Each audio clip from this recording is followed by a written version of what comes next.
said, yeah, he denies it. Yeah, But it's hard to deny. I said, of course he denies it. Was he going to confess? What was he doing? Trafficking. I know what he was doing, but I'm more saying, like, what is he claiming he was doing? Michael didn't say. Because you can't necessarily say, I wasn't doing that, but you're in the fucking area. Right. Like, are you claiming this is like a wrong time, wrong place kind of a thing, or what? I have no idea. I have no idea.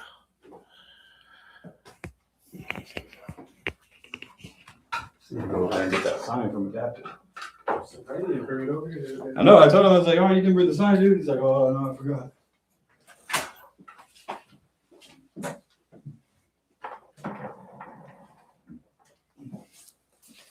Oh, Lord have mercy.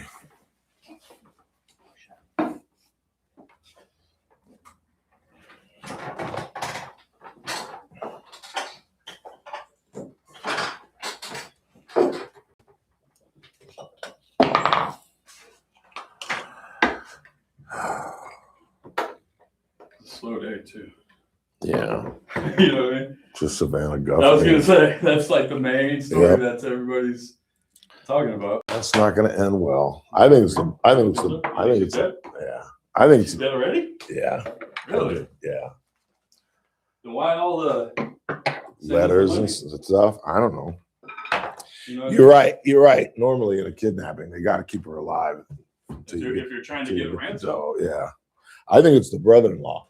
I really do. Really? I do. I guess I haven't been following enough to know the players or what's exactly. I saw the video. I didn't see it all where they were pleading last night. Yeah, I'm running that in its entirety. It's pretty intense. Yeah. To watch her, I watch her every freaking morning. To see her like and then that. to see her like, yeah, it's like, oof. Broken? Absolutely broken. Yep. I mean, is there anything worse than the unknown? You know? I don't know where I heard it on, but they have to not be telling us everything. They aren't. Because there has to. You're going to tell me in that neighborhood nobody has security cameras. Well, they haven't gotten it back. They're claiming they haven't gotten it back. That's the first thing you go look at. Exactly. And it wouldn't take you a week. It wouldn't take you a week. Well, you see how the houses are laid out, though? They're like hundreds of yards apart. They're set in this little canyon. You see cars coming in and out of it. That's what you would think. You would think. You would think. But that's what I've got this woman explaining it, that they're all kind of privacy. Get her out of there. They didn't walk her Nope. back canyon. Nope. You know what I mean? Nope. And now it's been almost a week she's been off her meds now, almost. At 84. Yeah. That's what I'm saying. Because I know Harriet couldn't be off her meds for a week. No way. Shit. I might have a fucking stroke if I was off my meds for a week. Shit.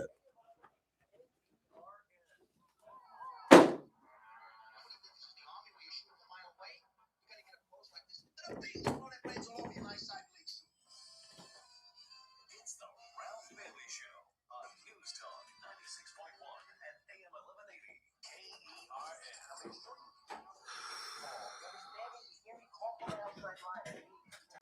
Call in or text to 661-842-KERN. That's 661-842-5376. Listen live at KERNradio.com.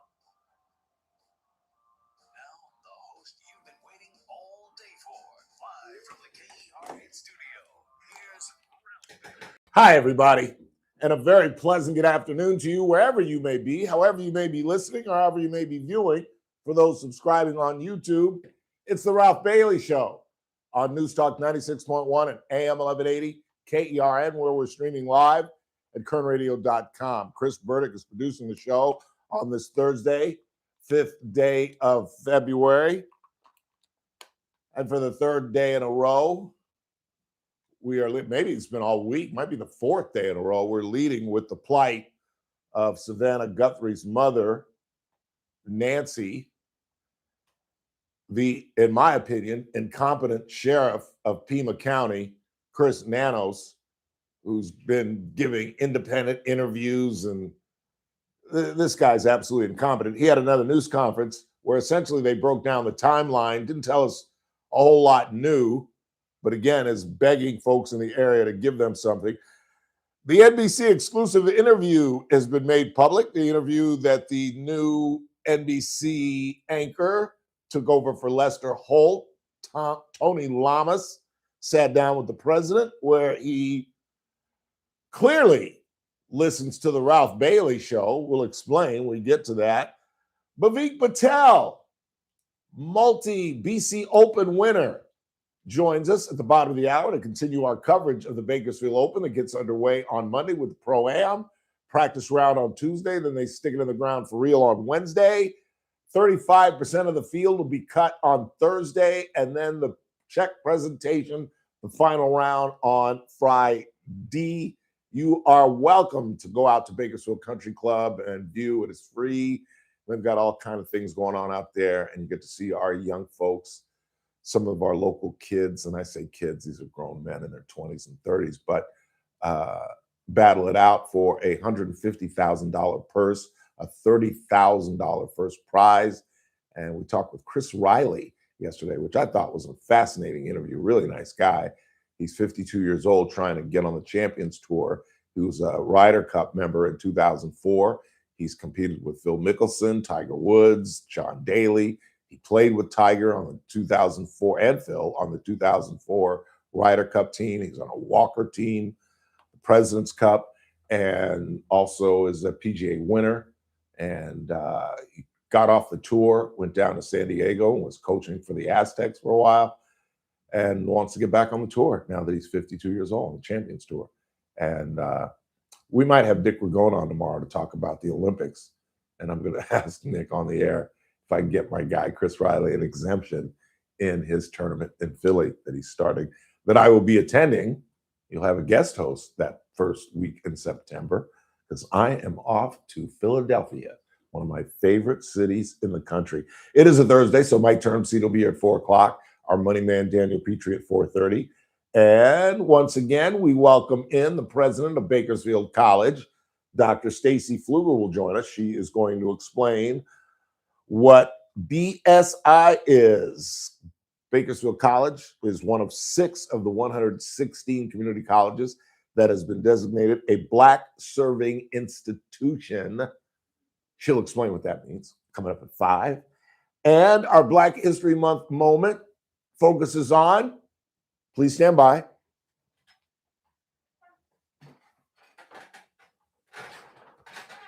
Mary Bethune-Cookman. For those subscribing on YouTube, see, this is why you should subscribe on YouTube, because you're listening on the radio and you have no idea what I'm doing right now. I'm holding up my, what would you call this, Chris? Statue? My mini statue, which is about 8, 10, I don't know. No, it's not wood. No, it's not wood. I don't know what this is. But it's about an 8, 10-inch statue of Mary Bethune-Cookman, and she's holding the state of Florida official charter for the Daytona Normal and Industrial Institute for Girls, which was the original college that she started, and then it became Bethune College, and then as Westlake School in Los Angeles did with Harvard School in Los Angeles. Harvard, when I was going to school, and we used to play them, it was an all-male school in Los Angeles in the Valley. And Westlake, which was on Sunset Boulevard, right down the street from where I went to high school, is an all-girls school. They came together. It's now Harvard Westlake. And that's what Miss Bethune did. It was, sorry, guys. Yeah, it is up. Is it out of, is it? It's not connected. There is no mic. That's the deal. Yes, he did. You got to, where is it? All right. Sorry, we got to, so she got together with Cookman College, and now it's Bethune-Cookman College. I'm sure you've heard that during football season with football scores, Bethune-Cookman College, but that is our Black History Month moment. And we'll wrap up the show. David and Derek Carr making a very intelligent prediction on who will be the next Raider head football coach. But first, let's begin This is, I sat in my bed and cried when I watched this last night. It is Anne Guthrie, which I don't think that's her last name because she's married. Their brother Cameron and Savannah is in the middle reading the large portion of the family's plea. Here is the Guthrie family. On behalf of our family, we want to thank all of you for our beloved mom. We feel that we continue.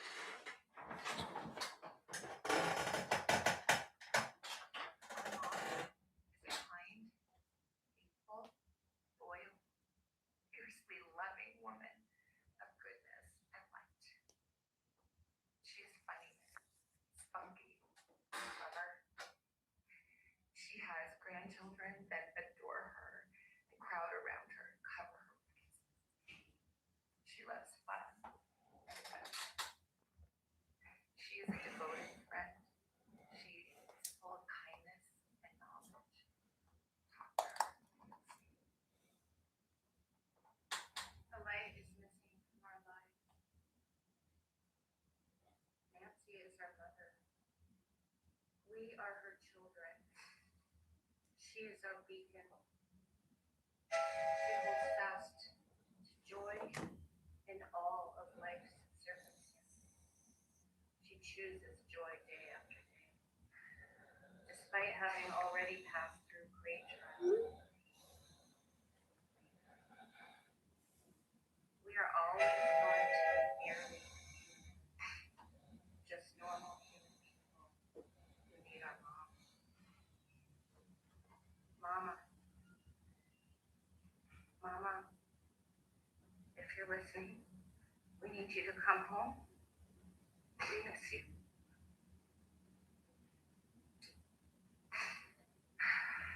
Our mom is our heart and our home. She is 84 years old. Her health, her heart is fragile. She lives in constant pain.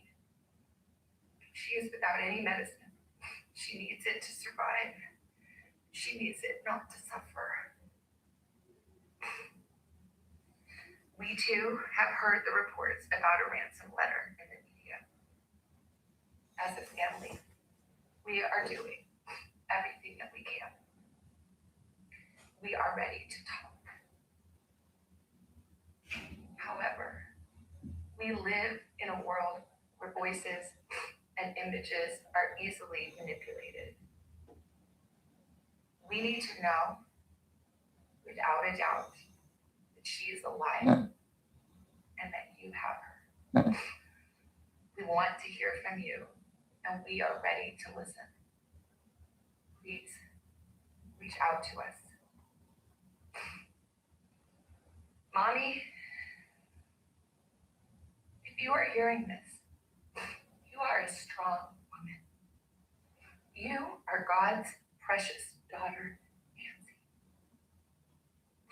We believe and know that even in this valley, He is with you. Everyone is looking for you, Mommy, everywhere. We will not rest.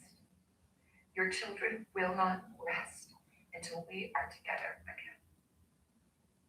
We speak to you every moment, and we pray without ceasing, and we rejoice in advance for the day that we hold you in our arms again.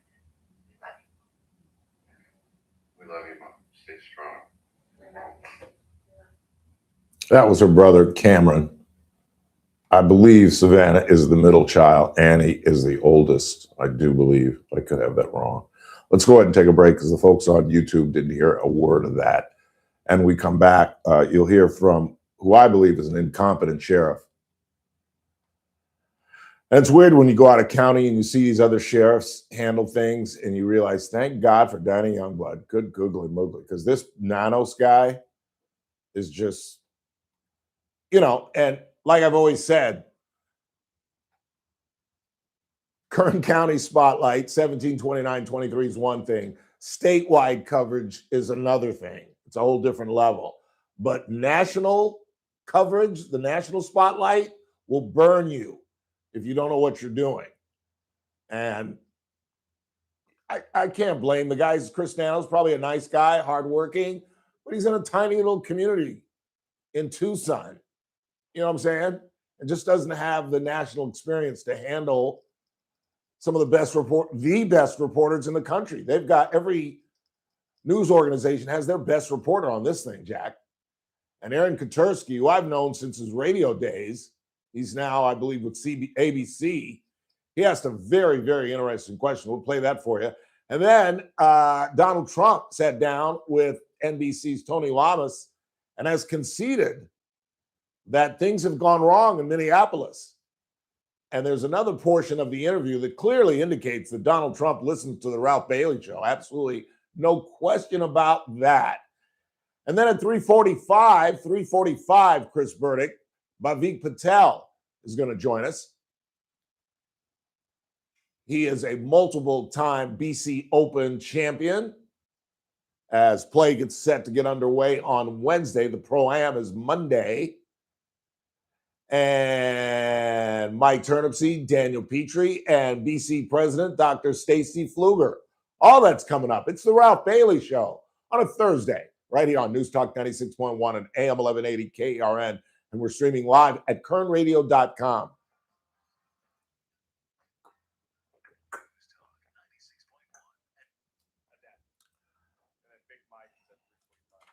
All right. What's this going to mean for our politics? A couple of questions. Is AI the next climate change? And why are America's women flirting with political violence so much these days? Those issues and the stories of the day, the news that's happening on the next Armstrong and Getty Show. Weekdays, noon to 2 on News Talk 96.1 and AM 1180 KERN.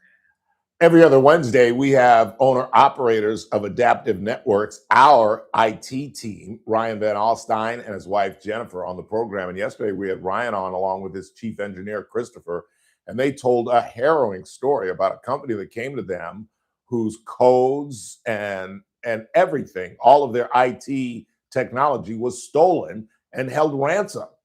Didn't know what to do. They smartly turned to the guys at Adaptive Networks. They called 241-0638, 241-0638. And fortunately, Christopher, his main engineer, was able to salvage some of the things that were going on. And had they not been able to do that, that's losing everything in your IT. They were down for a week.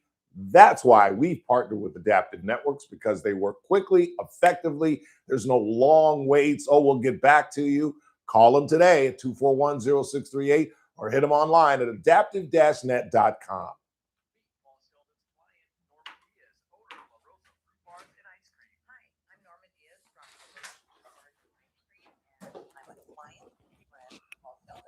What did he do? He just took it apart? Or No.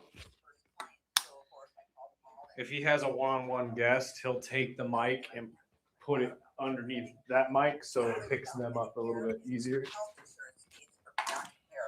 Taken care of immediately by his wonderful staff. He knew everything that I needed and what I wouldn't need, so I was pretty much in and out of there in record time. So we're doing it at 3:45. If you need to know about Medicare, then he's the one to call. I told He'll you. totally help you out and get you pointed She in the right waved at me direction. too. You're going to leave there feeling a great Yeah, accomplishment we always and no catch it. Now concerns. she And even looks if you in. have questions later, his staff But can yeah. help you out. Those feelings are just priceless to me. So call Paul. You'll be glad you did. Is it that she's not wearing eye makeup? Is that what it is? Or Team Paul Sheldon. 398. but with sunglasses on, she looks like You a see the light 10. come on, it's And flashing then at she you, takes check your those mileage, glasses and off. yes, it's time for an oil change. Don't wait until your engine begs for help. Head to Kern Oil Change. Fast, friendly, and affordable service that keeps your car running smooth. No appointment needed. Just roll in, roll out, and drive with confidence. Plus, get free fluid Hey. top-off with every oil change. Yeah, Kern no, Oil Change has JR two moved the locations mic. to serve you. 3706 Coffee Road and 5651 Auburn Street. Kern Oil Change You is didn't hear any open of the 7 Savannah Guthrie days a stuff? week. Get in, get out, get on with your day. Follow us on Instagram for additional savings. Not again. This No, we copier is couldn't. I always don't know why he jamming. does We that. should He call doesn't American tell me. Business Machines. Since 1927, American so. Business Machines, I an think so. authorized Hey, I'm Canadian gonna dealer, have, has been providing reliable another office thing. I'll solutions. give you- From state-of-the-art copiers to advanced printers, we ensure your business runs smoothly.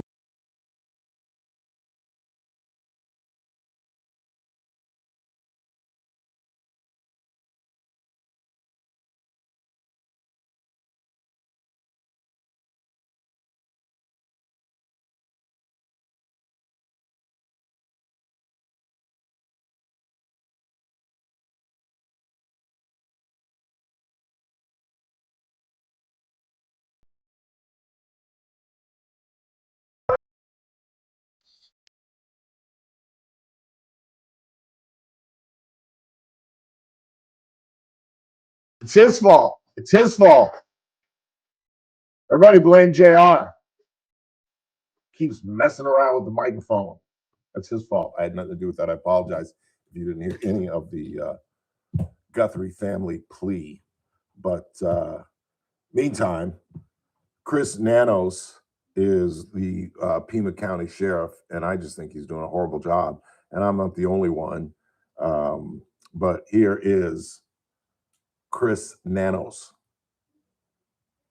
I know there's been a lot out there about suspects, and I want to be very clear.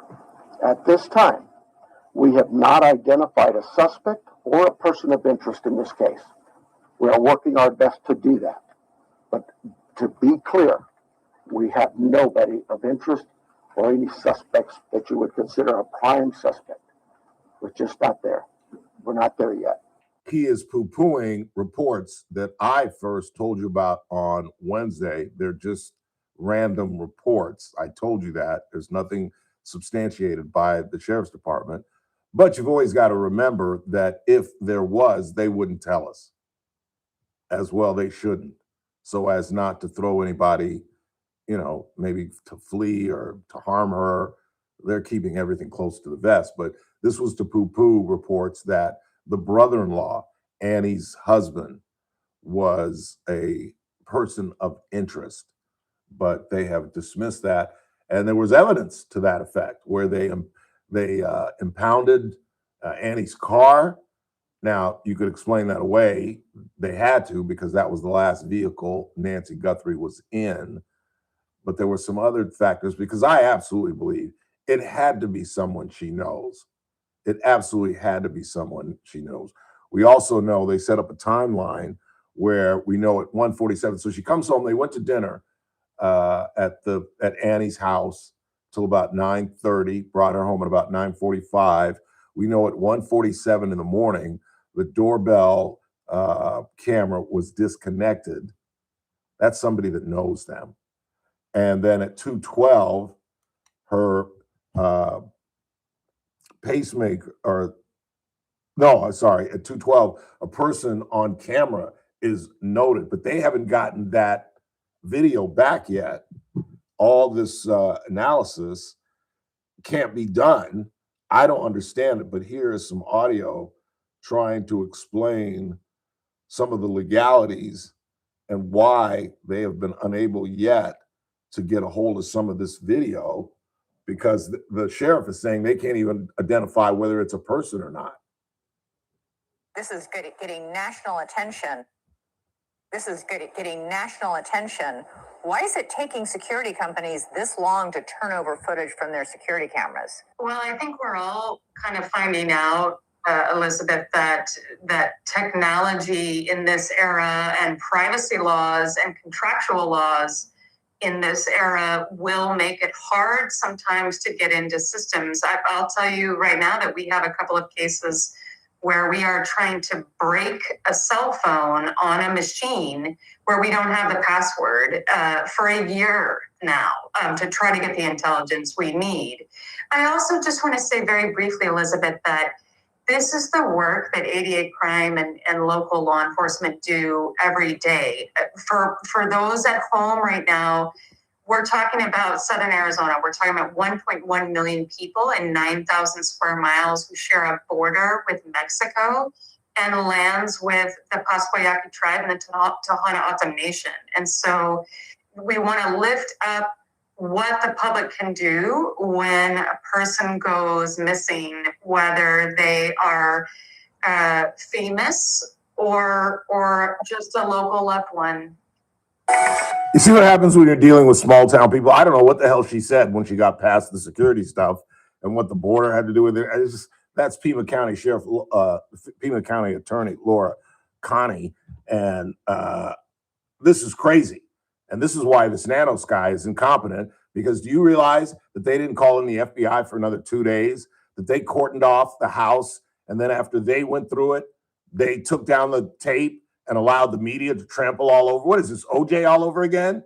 Remember that? That's really what got OJ off to a great degree, where Dennis Fong and all those guys were tramping around the blood. Well, that's what this county sheriff did. They cordoned it off the first day. She was missing Sunday morning. They cordoned it off Sunday, Monday. Then they lifted the tape and allowed the media in Tuesday and until yesterday. And yesterday, finally, the feds came in. Kash Patel got up off his incompetent ass and finally got in there. And the other significant point that Donald Trump listens to this broadcast is because he took my advice on Tuesday and finally called Savannah Guthrie last night, which I'm sure had to help to some degree. But this guy is completely incompetent. And here is more from Sheriff Nanos.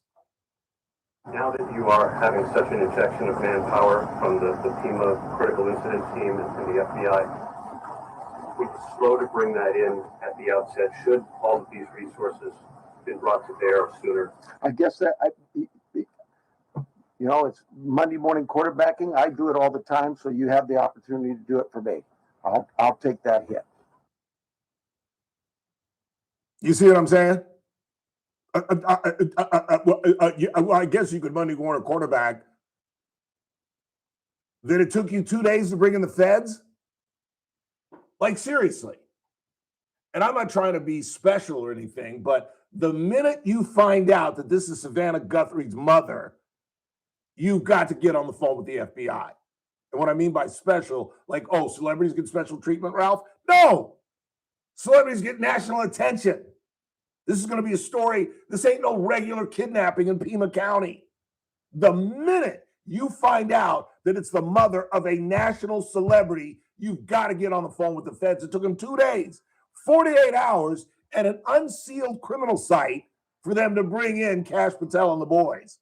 This guy should never be reelected. I might have to go to Arizona to campaign for whoever runs against this incompetent.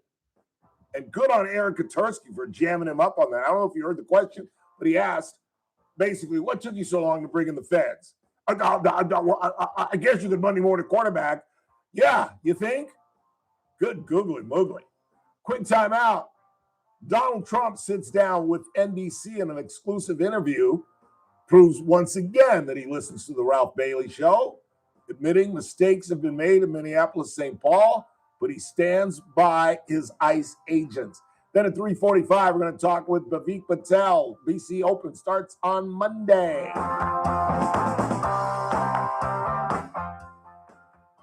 News Talk 96.1 and AM 1180 KERN. With SRN News, I'm Keith Peters in Washington. The U.S. and Russia have agreed to reestablish high-level military-to-military dialogue for the first time in more than 4 years.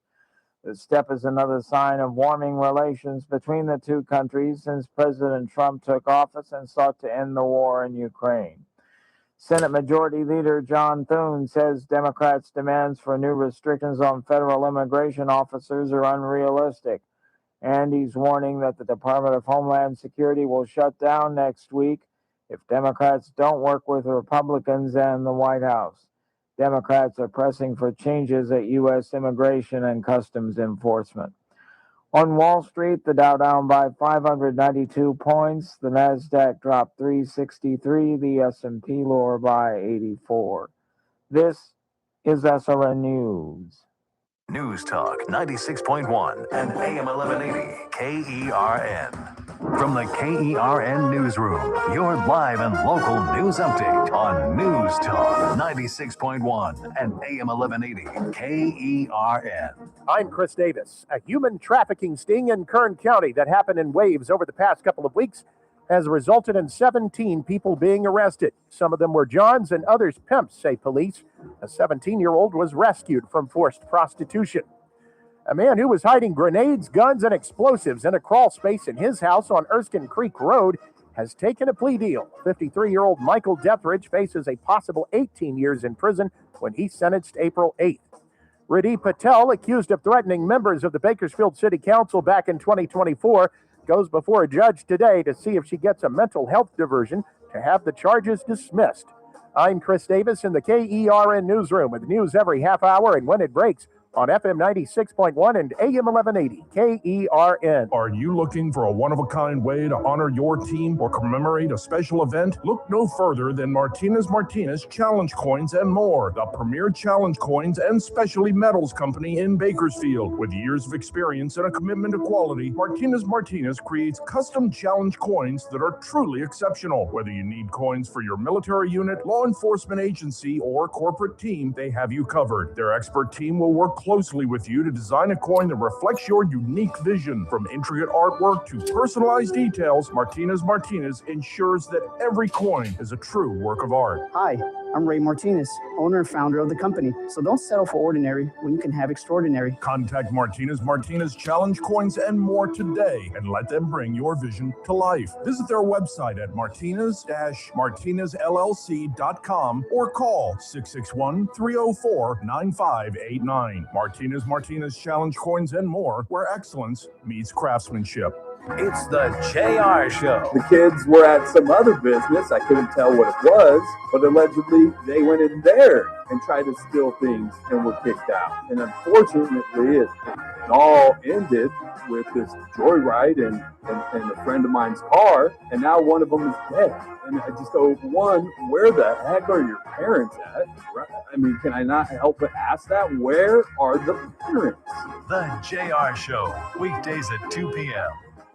The Clay Travis and Buck Sexton Show, live 9 to noon. Now, back to the Ralph Bailey Show on News Talk 96.1 and AM 1180 KERN. You know we've got to find a way to bring some loving here today. 842-537-6842 KERN.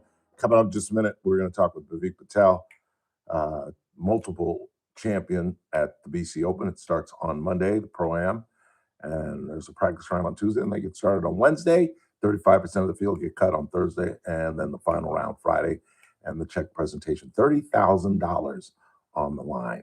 And we get to find out who's right. Paul Guerra says Bavik has won it twice. I think he's won it 4 times, actually. Manav Shah has won it twice. We'll see. We'll talk with him in just a couple of minutes.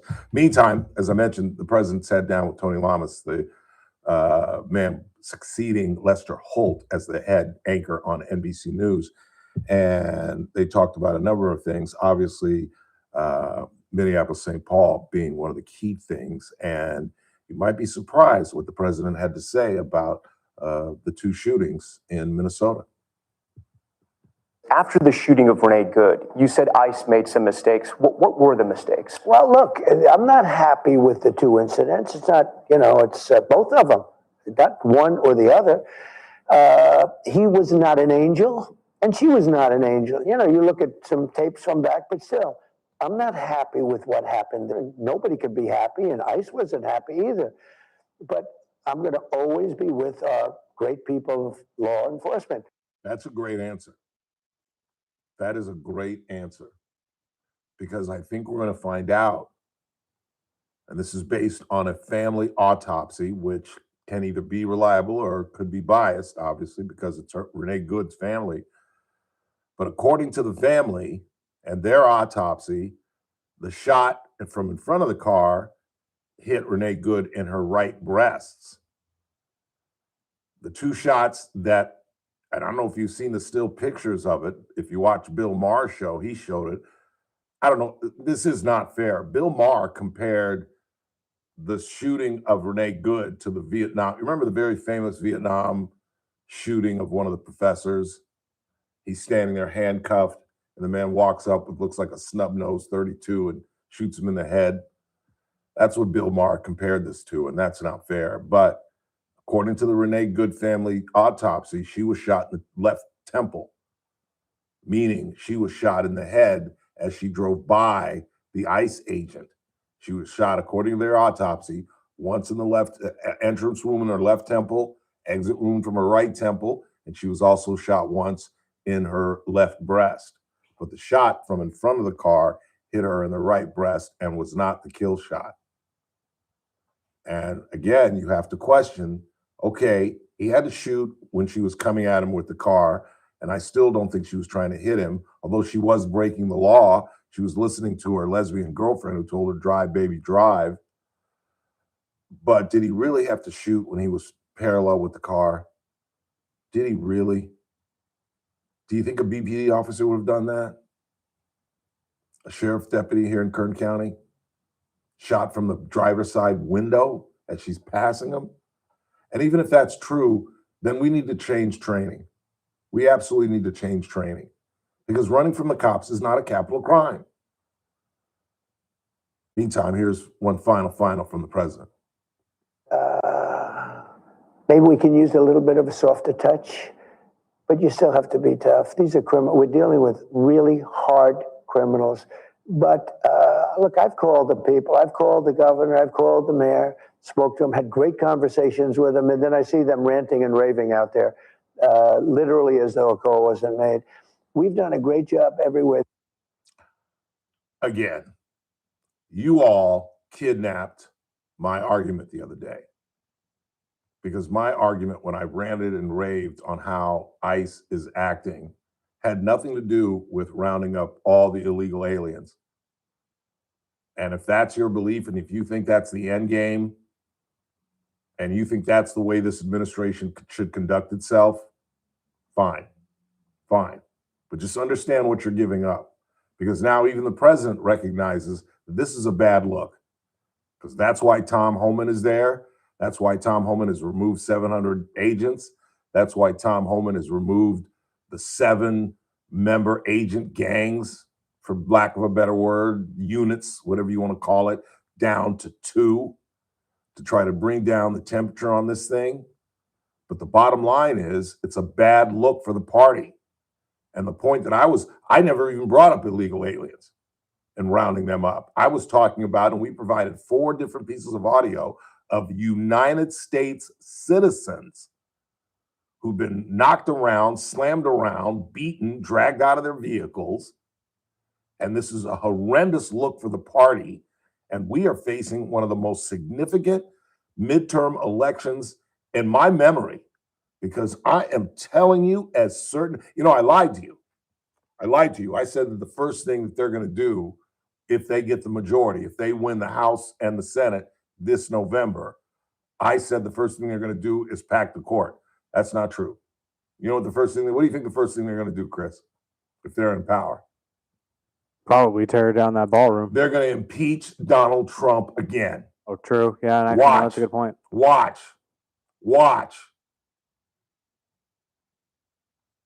Do they have the numbers? Hell no. It would never pass in the Senate. But we're going to go through this again. Then they're going to pack the court. We're going to go from 9 to 15 and get rid of that 6-3 majority. And then they're going to go after Puerto Rico and D.C. as a state. This is the most significant midterm we've ever had. And if there's one person out there that thinks that if we continue at this pace, that we continue doing the things we're doing with the ICE agents, and the videos continues, and perhaps even the violence continues, that's a good thing for the party, you have lost your mind. And in December, on November 6th, I'll be right in front of this microphone and say, I tried to tell you, and Papa Janko, look what we got now. Get ready for a Democratic president. It's just stupid politics. That's all. I don't care about your morality. I don't care what you think of Mexicans. I don't give a damn what you think of illegal aliens. This is a bad look for the party, and it's all about politics at this point. And I'm telling you, we are the Titanic, and there's an iceberg ahead.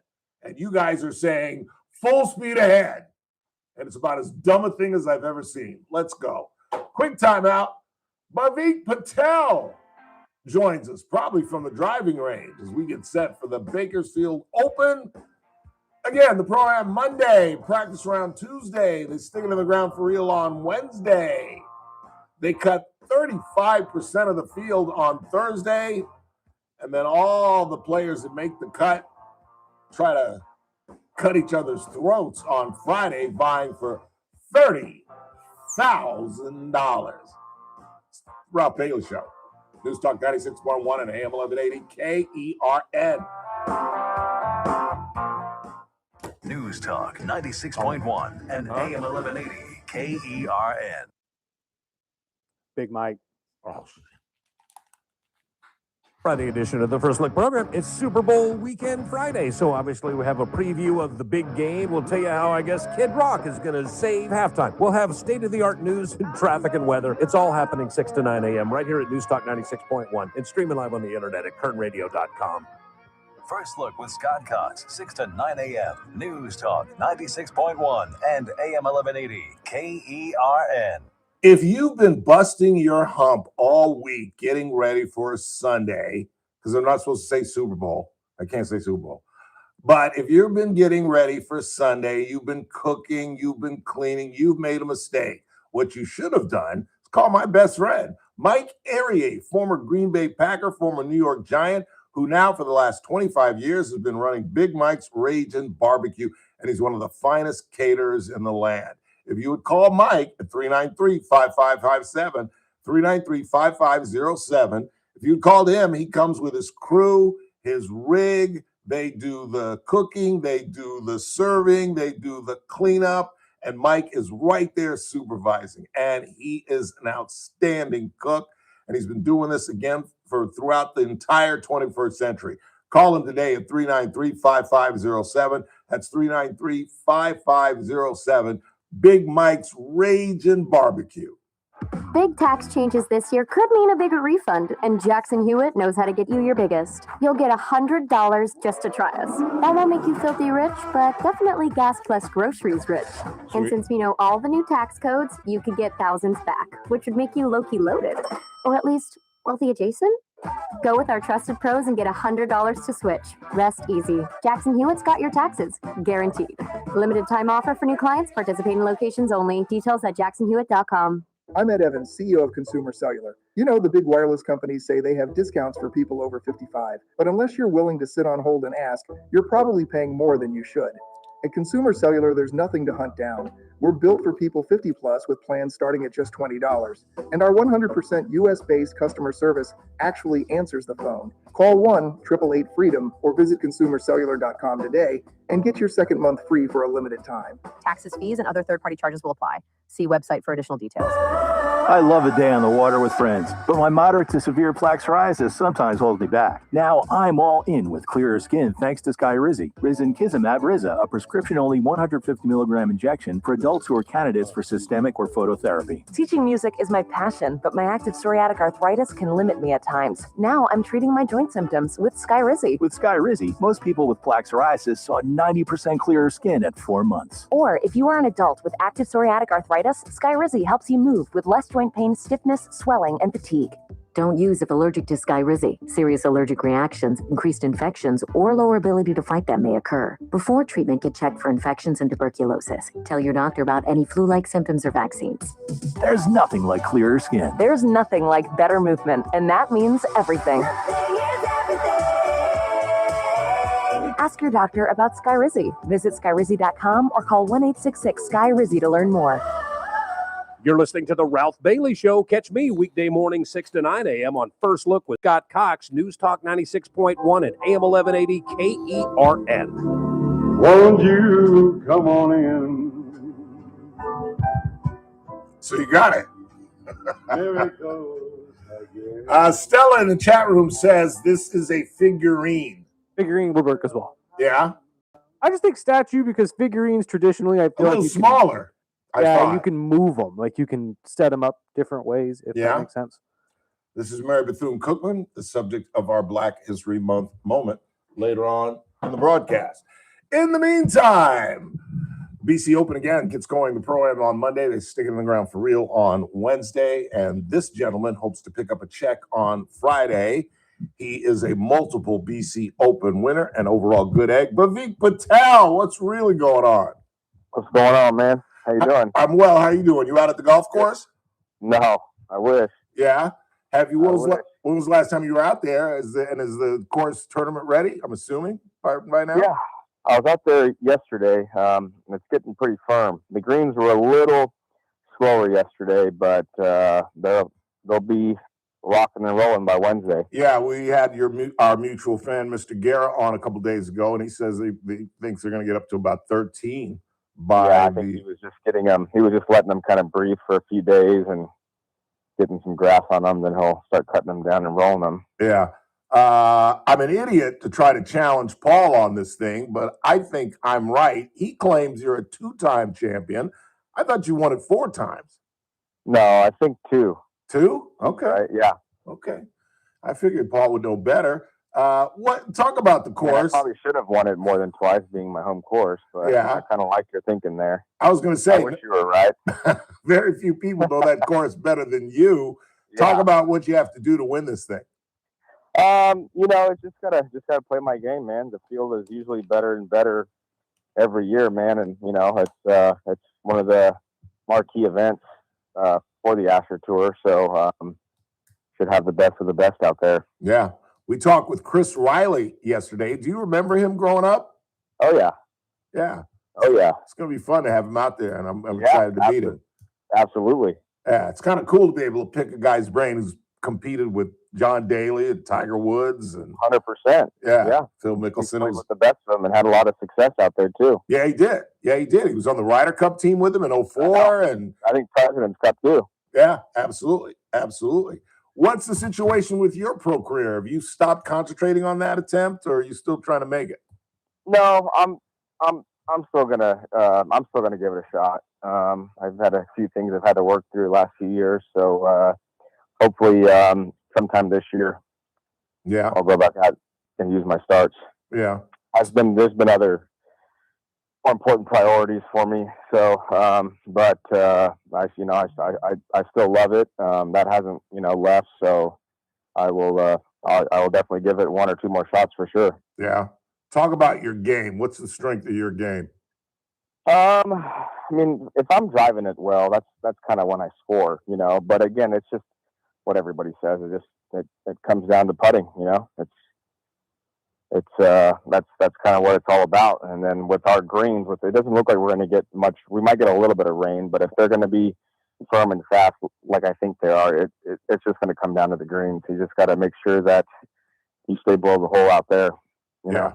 It gets when they get firm and fast, man. It even gets tricky for the guys that are so used to playing out there all the time, because we don't really see them like that very often. Yeah. So when they are, I know a couple years ago when they were really fast, I mean, I was shaking my head like, how does that happen? I mean, I play out here 3 days a week, you know what I mean? So those things can get really treacherous, man. So that's it. It's going to come down to putting. Yeah. Like any event does, Yeah. Because if you're above the hole, you're just trying to 2-putt. You're really not even trying to make it.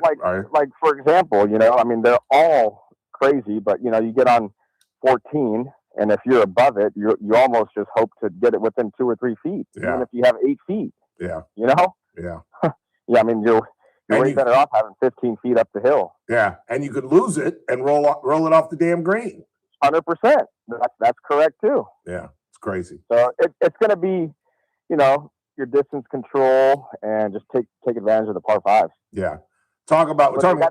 They got these new tees that they're going to put in too. So that was interesting to see what they do. That was my next question. Talk about the holes that they've lengthened and how that changes the course.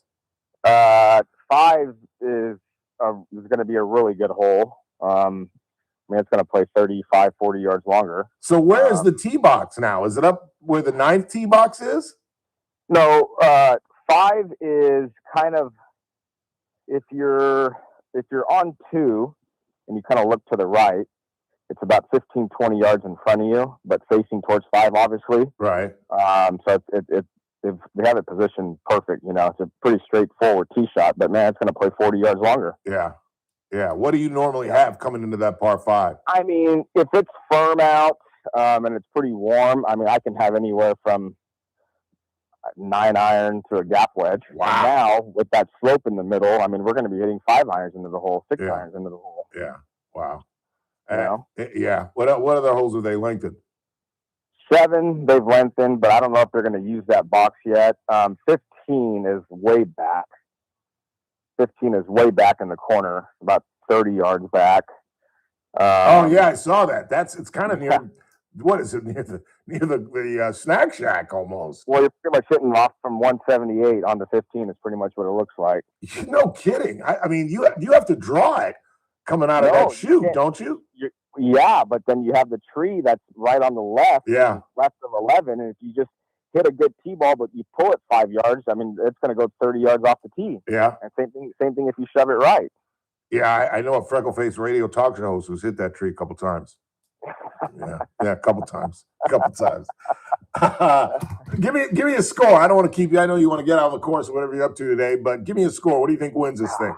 Man, if it stays firm and fast, I don't know what won last year. It was soft. We had some, weather kind of was pretty brutal last year, but with no rain or limited rain and firm and fast greens, man, I think you shoot 4 under every day. You should be right there. Yeah.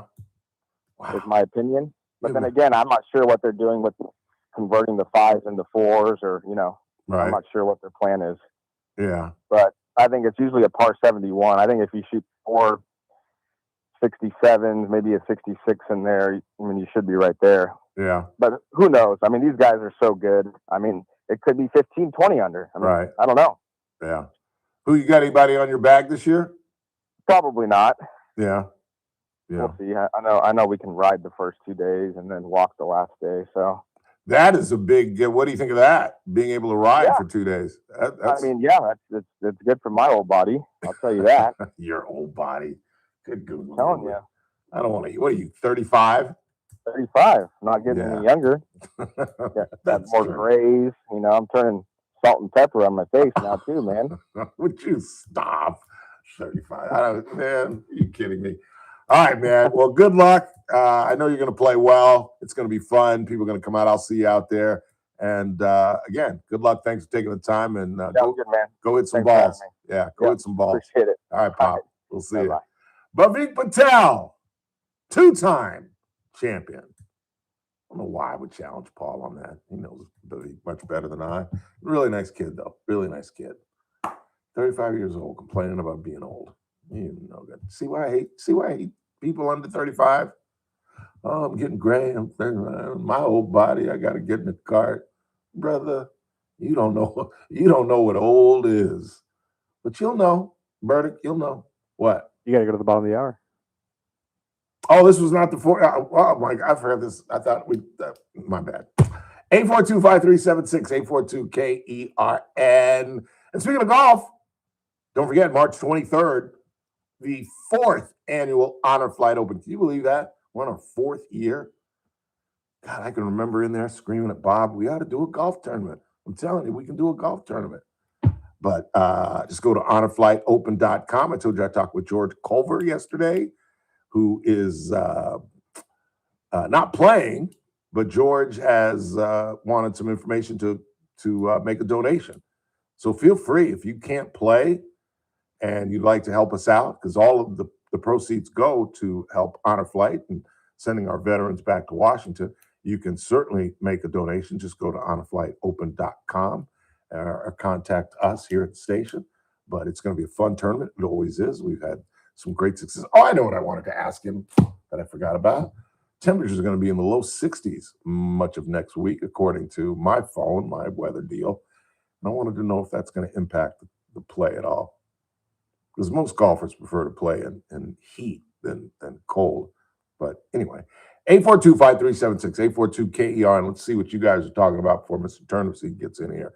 This sheriff is loving the press. He's going to retire and write a book.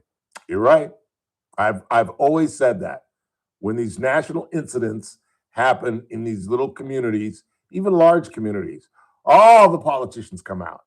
You see the news conference where it's the mayor, it's the police chief, it's the district attorney, it's the city councilman that happened in his ward, it's the state senator. And it's just like, really?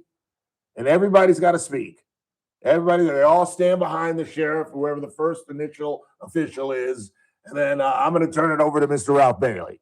We're looking, and I'm going to turn it over to the district attorney. It's crazy. And Nanos is doing like all these interviews. Oh, he was the target of much criticism last night on several shows. I know Jesse Walters took him to task, and I've told you from the beginning of the week I thought this guy was incompetent. And that's why I always say, get on your hands and knees for Sheriff Donnie Youngblood, Jack, because not everybody's got a sheriff like ours, because this guy is incompetent. Just the fact that he didn't call the FBI from the get-go is insane.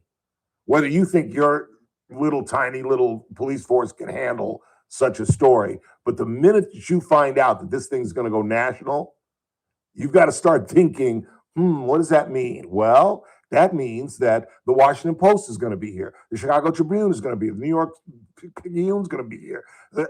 Every good reporter in the country is going to descend on my little community. I better get some federal help in here. And he didn't do that. And then to open up the crime scene to the press? Really? I mean, I'm not even a cop, and I wouldn't do something stupid like that. I don't understand. I really don't. One more. Ralph, do you think LAPD Detective Mark Furman planting evidence and lying under oath helped OJ walk? Oh, no question. No question.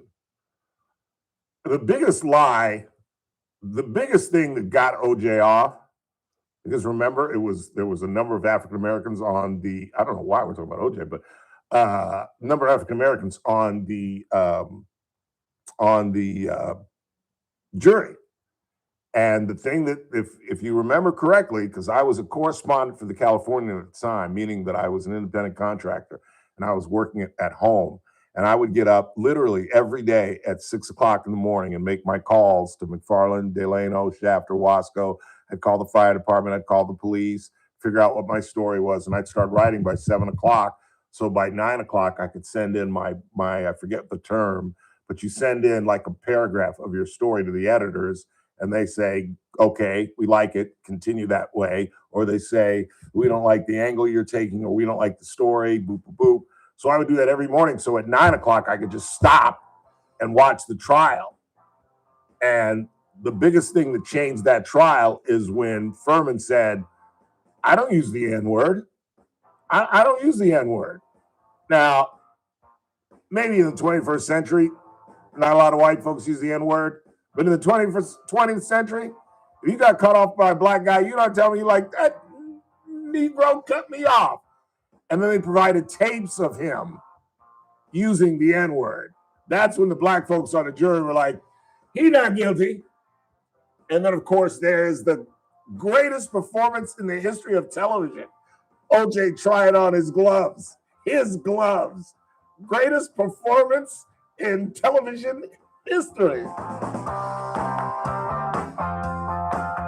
This is AM 1180 KERN. Green Acres. This is 96.1 FM. Bakersfield. Online at KERNradio.com. News this hour from Town Hall. I'm Keith Peters in Washington. The 74th National Prayer Breakfast with bipartisan members of Congress, faith leaders, and guests met for a time of prayer, reflection, and unity in the Kennedy Caucus Room at the U.S. Capitol today. Co-host Senator Roger Marshall offered these opening remarks. It reminds us that as we seek compromise and consensus, all my life, that our exercise of leadership, whether here in this country or around the globe, is more than just an exercise of policy or power. It is service, it is character, and it is conscience. The breakfast was started by President Eisenhower in the 1950s. American brokered talks between Russian and Ukrainian officials are being held in Abu Dhabi for a second day.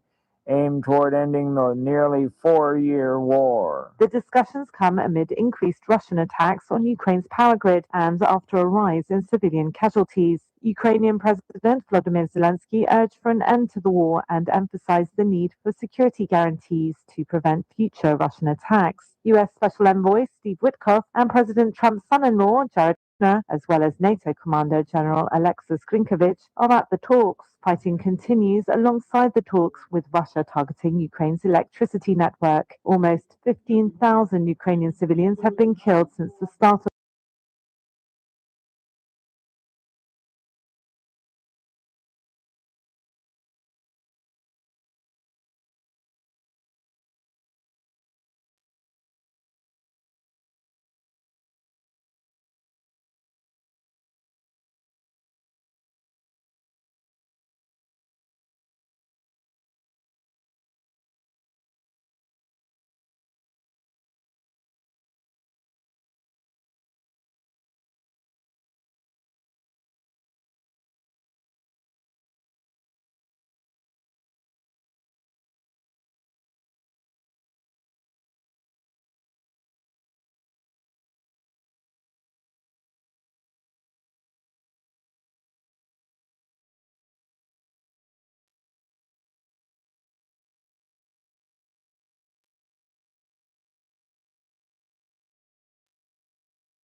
It's not a, it's, and this will be a vote. So if the companies are right, people vote for it. If they're wrong, they're not.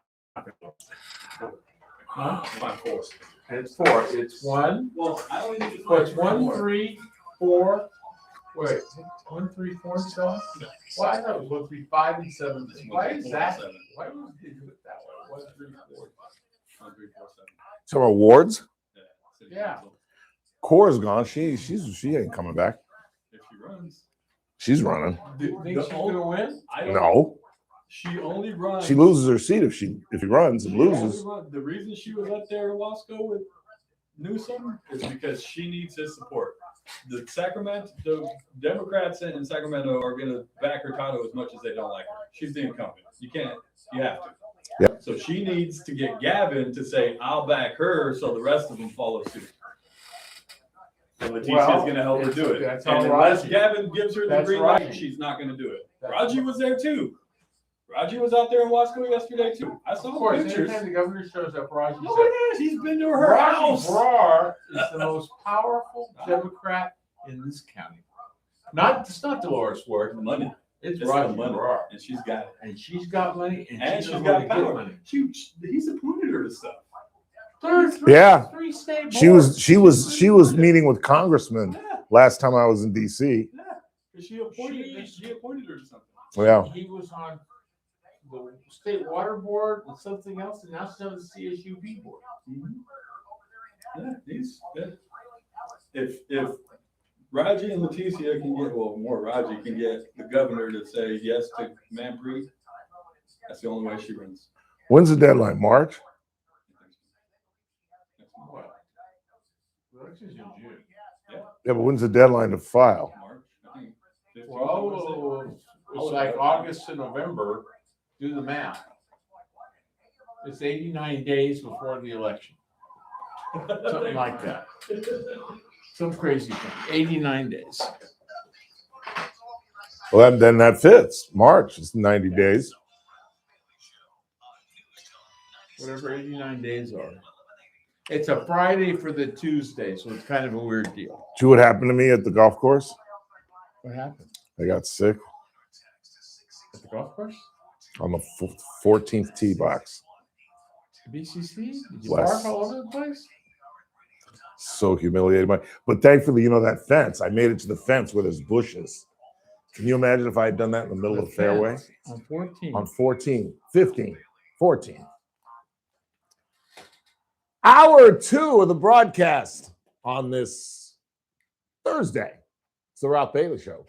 Coming up at the bottom of the hour, our money man, Daniel Petrie, will join us. Then on the 5, we're going to sit down with Bakersfield College president, Dr. Stacy Pfluger. She's going to explain what a black serving institution means. BC earlier in the week was dubbed a BSI, only one of 16. Please stand by. 24 of 116 community colleges that have been designated, she'll explain. And our Black History Month moment focuses on my figurine, according to Stella, Mary Bethune-Cookman, one of the great educators of the 20th century. Again, this year with my Black History Month moments, I am talking about people. Normally, I just talk about notable African Americans, Ali, Robinson, King, et cetera, et cetera.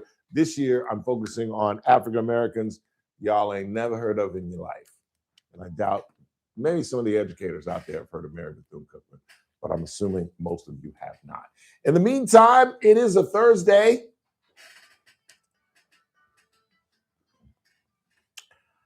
Mr. Mike Turnipseed. Yeah, you know, isn't the 14th? Yeah, the 14th tee. Yes. And you know the fence that separates the 9th? And I was able to make it to the fence.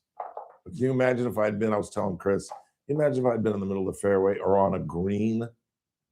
Because it happened suddenly. It wasn't like, oh, I don't feel good. It was very sudden. And I just happened to make it to the fence.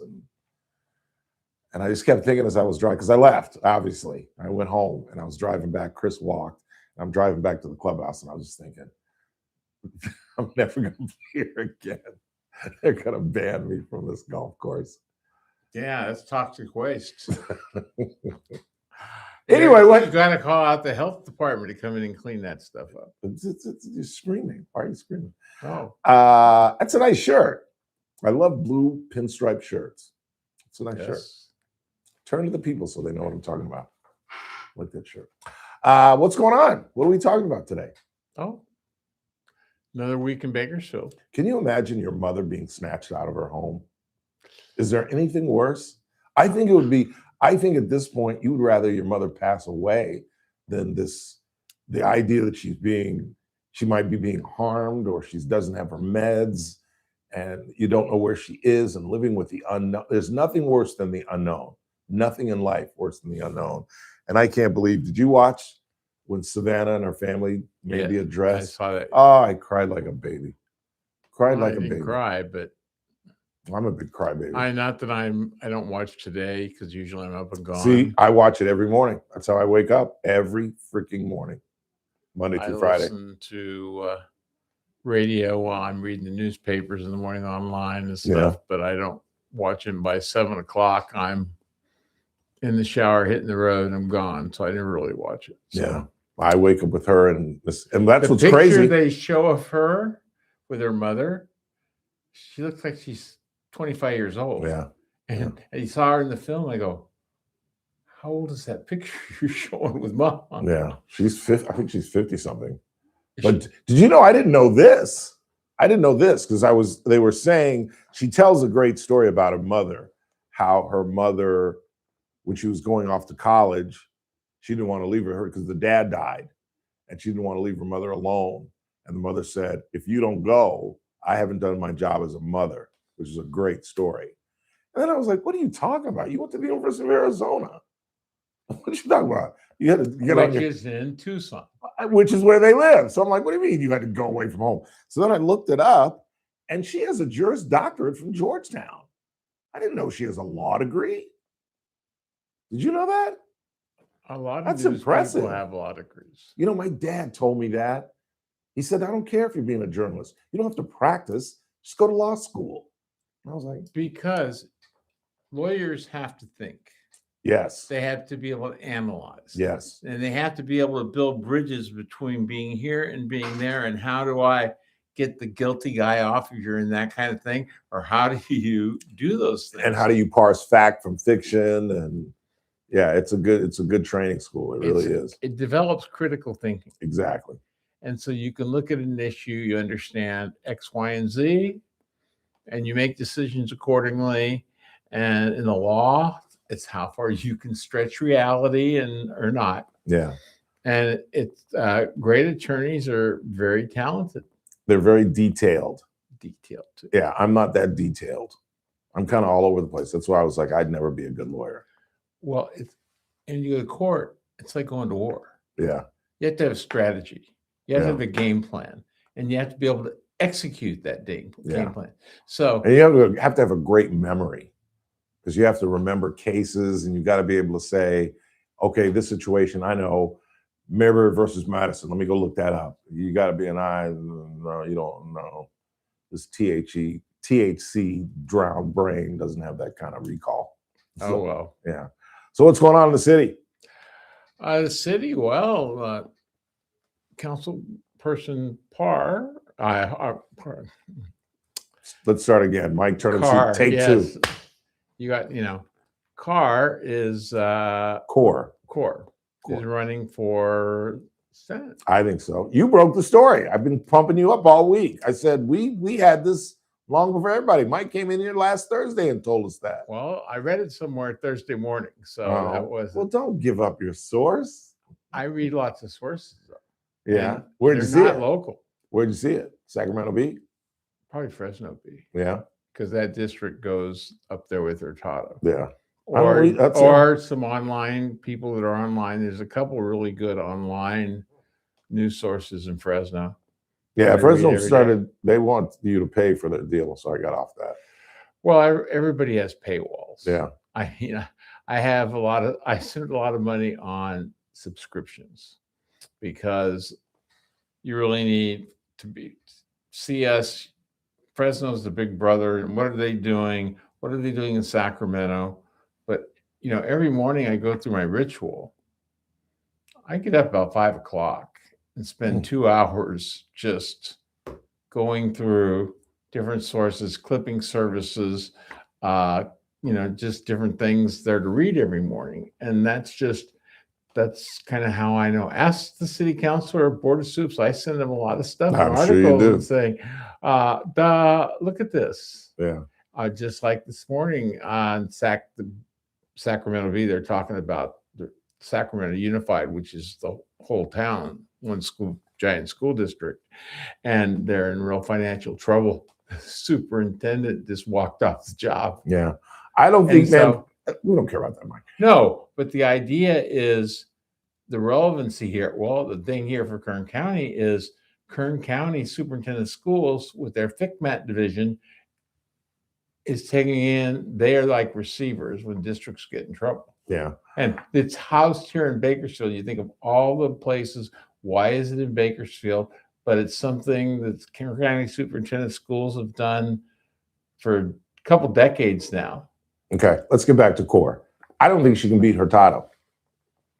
That's why I don't think ultimately she doesn't run. We'll find out. I mean, if she can raise money, if somebody writes her checks. She can raise a ton of money, as we were discussing during the break. And I think the YouTube people heard our discussion, but she can raise a lot of money. She can raise a lot of Sikh money. I think Raji Brar is her biggest fan, so she's going to raise some Raji. Money. She's going to raise some money. Well, anybody who doesn't know who Raji Brar is, I think she's the most powerful Democrat in Kern County. I think that's a pretty safe bet. She has been on her third state board now. She's on the CSU board. I think she did something, and then she was on the state water board, and then she went to CSU board. I told you the only place that's higher than that for a normal person to be is on the UC Board of Regents. Yeah. And she's just climbing the ladder, and she's not that old. She's not old at all. I bet kids are in college now. Barely. Still in high I bet school. she's not even 50. I bet she's late 40s. Probably, yeah. Mid-late 40s. She's a player.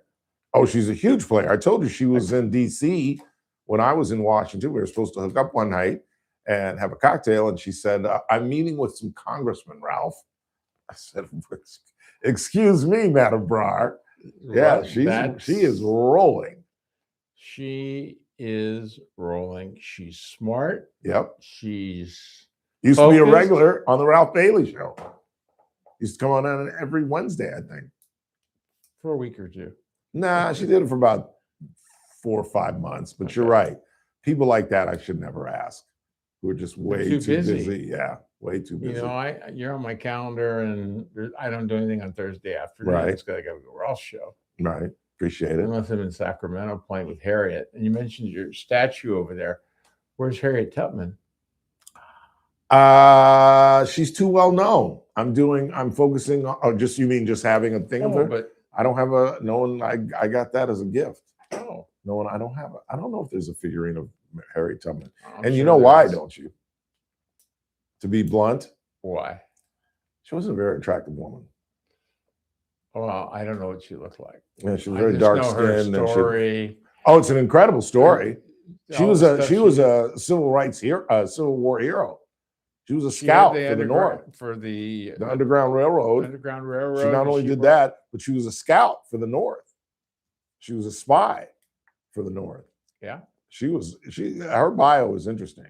But this month I'm doing unknown African Americans, trying to educate folks on Black folks that you should be at least aware of. Were you aware of Mary Bethune-Cookman? I knew the name, yes. Her accomplishments her as an name's educator? You know, that she's in the top 4 or 5 African American ladies of all time. I agree. I absolutely agree. You have Harriet Tubman, Harriet Beecher Stowe. Harriet Beecher Stowe, writer of Uncle Tom's Cabin. Yeah. Mm-hmm. I mean, who those are other two Harriets, and when you look at strong and of women course names, Harriet Bailey, one of the Harriet strongest Bailey. women I know. Yeah. Yeah. That's a great question. Powerful Black women. I think you got to throw the first Black woman to run for president. God, I'm blacking out. Chisholm. Shirley Chisholm. Thank you. Nice save, I Mike. can still remember some things. Shirley Chisholm. I suppose just based on her achievements, I don't think on her talent, but you got to throw Ketanji Brown Jackson in there. The woman who can't define. She made the court. Yeah. The woman who can't define a woman. I think you got to throw Michelle Obama in there. I think you got to throw Oprah in there. Oh, Oprah's in the top. She's number 4 or 5. Yeah. Yeah. I mean, probably number 1, but historically significance. No. What she did on TV? It's Become amazing. A billionaire on a talk show on TV. A little girl from Maryland who started on a television station in North Carolina. Yeah. And now those are unbelievable stories. Yeah, it is. Yeah, it is. So you don't hear about much her anymore, but she still can't spend all her money. Yeah. And she's got reruns and everything else. She doesn't have to worry about. And books and just God. What's going on with the county? Real quick. Got a couple minutes left. County. Well, I know they're in budget season already, so we started looking at. We look at a lot. We still, because of what's going on with the oil industry, we still have an active role working with oil companies and things. And I think we had it happen last year where the county's original projections on oil revenues were way off. We told them it's going to be 25% lower than what you said. It actually in their budget ended up being 23.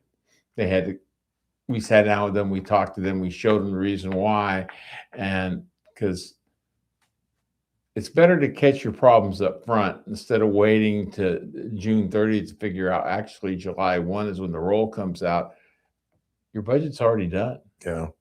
And then you got to figure out, you got to make cuts. That's why the board doesn't approve its budget till August, because the assessed valuation is such an important part of this county that if it's off a little bit and you do your count, and that happened to them one time, and the board kind of freaked out because numbers did not happen the way they were supposed to. Yeah. I'm trying to cover a lot of things, so excuse me for bouncing around. What do you think of the 2 police chief finalists and the idea that Christian Clegg and the committee did not once again go outside of Kern County? I think on a partial level, that's a good thing. On another level, I think it's a bad thing. I don't think it would be bad to take a flyer on somebody from outside of Kern County, maybe even outside of California, and see if they can come in and change something. All the other applicants, but these 2 were from out of California. There were no other California applicants. And not one of them competed. That's unfortunate. Again, it's the people you know versus the people you don't. Mr. Stratton, I've known him. I've had a few breakfasts with him talking about various issues. And basically, he's been the COO of the police department. Yeah. He ran day to day for the police department. So and he's well liked. Everybody wants him to be chief.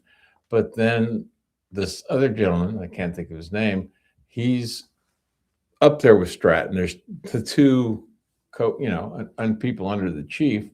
And so it's So what nobody you're was looking for. nobody was surprised by this then. No. Yeah. So we'll see. You're betting on Stratton? I think Stratton has more vocal support, but I don't think people would evidently. The gentleman sat, I don't even know his name, but I mean, I know what his position is. And the fact though that he's a little more, I gotta find the right word. I want to say it's not focused to something, but he is a very smart guy, an analytical guy. He might be a little more nerdy, maybe smart, visionary. I don't know. That's what I've heard from a couple of people. Nothing wrong with nerdy. No, and they said he's really a smart guy. Yeah. That's kind of how they defined him. And I go, okay, because it is what it is. It's Mr. Clegg's decision. And that's scary. Well, he hired the last chief, if you remember. There were 3 finalists, all local, and 2 of them had issues, both of them with the law. Right. One guy had a fight in the jail and knocked yeah. out somebody, and the other one was running across the bar parking lot chasing his wife. So, the VIP, one of my favorite VIP. bars. So Mr. Terry won by default. Yeah. There was one candidate left standing, and Clegg shows up for work, and I got to pick a guy this week. First week on the job, he had to make a decision. Yeah. And now he joins the long list of retired police chiefs that will be paying for the rest of their lives. Where are we now? 4. Bill Rector, my good friend Greg Williamson, Lyle, and now Mr. Terry. And what are they making? Almost 200, 180 at least, 150 at least. Yeah. For the rest of their lives. And you paid for it. Final, were you surprised that at the second current high school district meeting, since the whole Kathy Scrivener revelation from the sheriff on this show came out, that she lied about not telling her grandchildren to talk to the cops, that no one on the board of trustees brought it up, nobody in the audience brought it up, no one suggesting that she resign, no one suggesting that she take a leave of absence. They're pretending like that the sheriff of our county did not come out and say that a board trustee committed a crime. Now, granted, she's not only not been charged, even if she's charged, she has the presumption of innocence. But good googly moogly, it seems to me that when the sheriff stands up and says she's lied on my deputies, one of the trustees would have a little talk with her. I'm just saying. Ralph. Yes. I'm sure those talks have happened, but you do things privately. You don't throw gasoline unless you want to throw a match and gasoline. You can. Well, you want to send a message. Show. You want to send a message to the community that we're aware of what's going on, and we're not going to. That type of behavior is not the type of behavior as for a mandated reporter, which I don't really understand, as if they have some different responsibility than I do to report a crime or prevent somebody from reporting a crime. No, teachers and educators, they have if they can be it's very much trouble if you know about something and don't report it. That's a whole different. There's some laws here in California strengthening my point that one of those trustees should have said something. Well, and suggest that she take at minimum a leave of absence until this is all cleared up, because I think something might come out of Joe Penny. He's so incredibly incompetent. The AG attorney they sent down here to try to cross swords with H.A. Sala. This whole thing's just been a big setup, Mike. Big setup. Big setup. Well, in the terms of our president. Term's up this time. Is her term up this time? Whose? Bona's? No. Mrs. Scrivener. I don't know. I believe it is. Going to be. I believe it is. Up, and you're going to see if she runs again. Oh, and sometimes if she's going to be out and she said, I'm not running again. There's no way she runs again. No way in the world. So she makes that. So that problem's going to eventually take care of itself in 6 months. She's going to be 8 months. She's going to be gone. She doesn't run for re-election. She can't be on that board for the next 6 to 8 months. No way. Nope. No way. No way.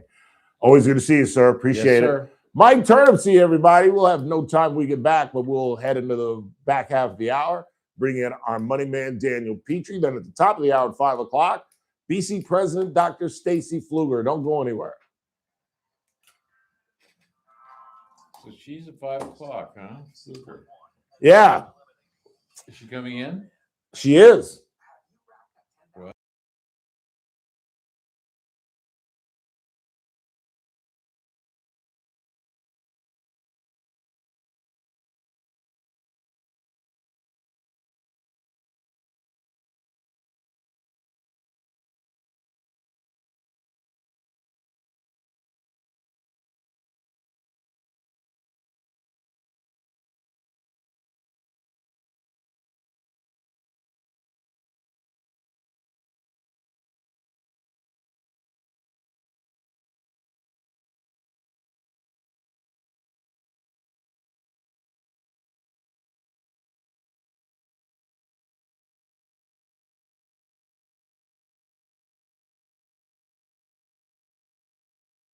And I've been doing a radio show for 22 years. If I can't do it, who can? But you did TV, so you know video. Because that's the new world about video. Right. And you know Erin Briscoe Clark. Yes. Well, she's the rock star. Where is she now? She's at the county. Doing what She for was the at county? Kern High, and she's a PIO. Right. For the county? Yes. For what do you mean the county? For The county of Kern For has the a public supervisors? information director. It's countywide. Everything flows through her. You don't get her. There's no a release comes out of her office. Nobody. You don't see anything coming out of the supervisor's office that comes out of her God, office. and I bet she's She making a screens buck. Everything. I bet she's making $1 or $1.25. Oh, probably more than that. She had to be bought or brought in from Kern High. She was probably making that at Kern High, if not more. Why can't I get one of these freaking gigs? Well, That girl doesn't have a master's degree. but she's good. She's She's cute. got 25 years, and she's an attractive woman. And you That's just where I ugly little lose. guy like me. Yeah, that's But where I lose. You don't see her too much on TV. No, she really doesn't. She is not show herself off, but she is very smart, and the city needs somebody badly. You might tell Audrey Gonzalez, if you get me the job for the city, I'll endorse you for assembly. Kathy Abernathy says the deadline to file is March 6th. If incumbent doesn't file, it stays open until March 11th. So we'll find out here pretty soon what Miss Kaur intends to do. Mr. Turnipseed. Turn them off. No, in the city of Bakersfield, she's probably talking about the June election. The city council elections aren't until November. But she's not running for city council. We're talking about her if she's running for for her if title. you're going to do that. Yeah. Okay. Yeah. But I thought you were talking about Scrivener too. No. No. No. Miss Scrivener, No. I think the current high's in June. I think it's in June. Mike, this means wrap it up. I got a hard break. I got to get out. Are you going to the tournament at all? Maybe some afternoon just to hang out. Let me know because I want to go. Wednesday. Oh, you're going in the afternoon? I got to go in the morning. Go by, hang out, have a drink with the guys at the bar, and I was going to go either Wednesday or. I kind of got out of that because I do my class in the fall for 9 weeks. And I didn't go in for 9 weeks. I was doing my class, but Did you see that they're letting them ride Wednesday and 2 Thursday? days, yeah. That's different. Well, that's I think I don't like tour that. decision. Yeah, it is. It's the Asher The Tour tour made that decision, not to speed them up. BCC. To speed them up because of the weather. But I don't like they've that. had it 1 year. Remember 1 year it was so tough. It was 2 under won it. Yeah, I think that's the way it's going to be this year because He we was played. talking about 4 under each day, and I said They ain't gonna I shoot started 400. playing golf in 2006 there. My first round of golf there, they had the rough was 6 inches high because they were having the Southern California Amateur. It's not that bad right now. No, they've never done it again. But it was like this high that could make it really tough. And I lost 12 balls in one day. You can still get a bad lie. No, I and know, it'll but sink you down. generally find them because the roughs aren't Yeah. that bad. But when it's like that, it's in the you can't ever find them. Yeah. So you can still get a lie they like had that. the Every Southern now and then. California Amateur Championship here, and it was like 2 over 1. Yeah. The Southern California Amateur, they're all going. I heard just from people, I just started to play golf. I'm just sitting there, and it was crazy. Well, I'm playing Saturday, so I'm going to see what I'm just playing just because I want to see how it's rolling. Paul says it's tournament ready right now, and he says they're at like a 13. So if you're that number means it's a snip number. So when we play, it's probably like 10, 11. They've got it at a 13. And because last week before I got sick, they were pretty slow. And really, to be honest with you, Mike,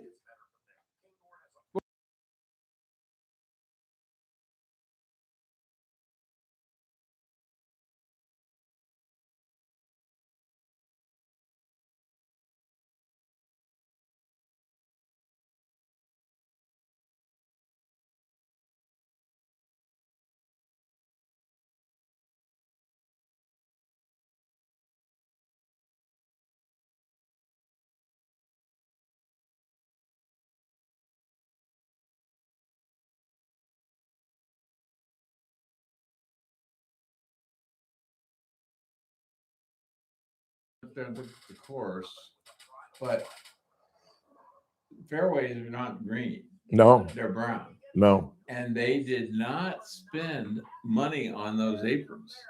And I don't know why they hold it in February. Why not have it in March or April? Well, look at all the PGA tournaments. They're all in January in California. Yeah, but they go to LA and they go to sunny. We're not. No, It's they always go to like this in those- February. Well, this has been there. They've been lucky, but it's always been, except they used to spend a lot of money on putting that aprons around all of them, and that hurts the ryegrasses, the Bermuda grass. It affects the quality of your course. Yeah. So All right. they're gonna see. I gotta go.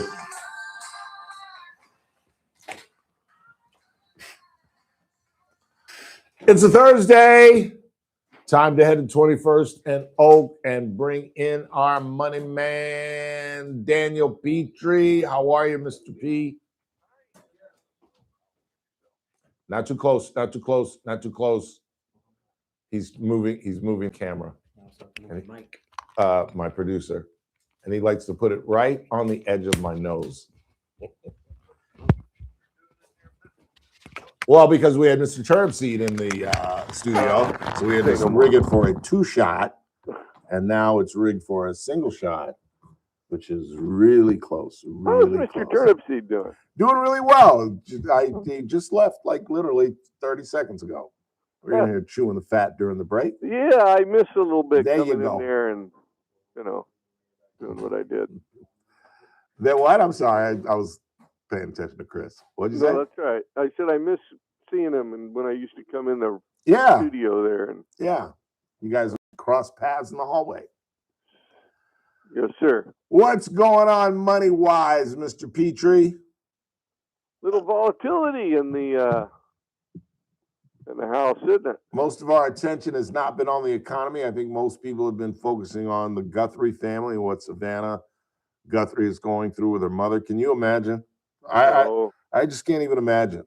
Well, not only are you dealing with it, which is terrible, but you have to hear all the people talk about, their own theories. Yep.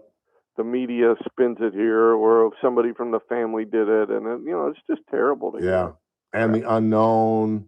Yeah. And trying to stay positive, but realizing, because, Savannah's a veteran reporter, and she has to know. That's why I'm so pessimistic, because I've covered a story or two, and I just don't think this ends well. No, I mean when I realized that a true ransom didn't come soon, my thought is, okay, well, what are they waiting for? And it's like, well, because that's not what was going on. Well, now they're saying that they arrested a guy in L.A. who tried to claim that he sent one of the notes, which ended up being bogus, and they arrested him. But Right. the one that Savannah read, they think it's legitimate. That's why. Oh. Did you hear? You should have been listening to the Ralph Bailey show. I apologize. Not on YouTube though, but we played their plea from last night, and she says in that, we're willing to talk. We're ready to talk. If you have her, contact us. So the family at least thinks that the ransom note is real. Yeah. Well, and they have to kind of. It's amazing to wonder. Okay, they have to play it that way because if there is, they want them to talk, and two, maybe the police know more than they're telling, and I think that's trying to encourage activity so they can, fetter them out better. Yeah, I think that's absolutely the case. But I don't know. I mean, if you're not going through it, you can play second, chair quarterback all you want, and but it's terrible. Yeah, Sad. unless you're inside, you have no clue. And you really she has a lot of health issues. I mean, and being off your meds for a week doesn't help either. Yeah, no, not at that age.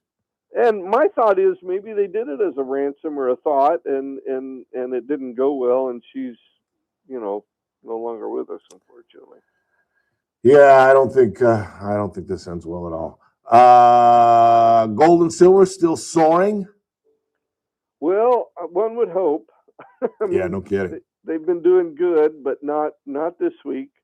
In fact, last I looked, the gold was at 47.17, down 13%, which is a very healthy correction.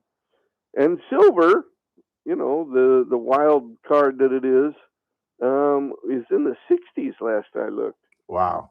69.13. Boy, that thing's all over the place. Yeah. Might it be a good time to bail?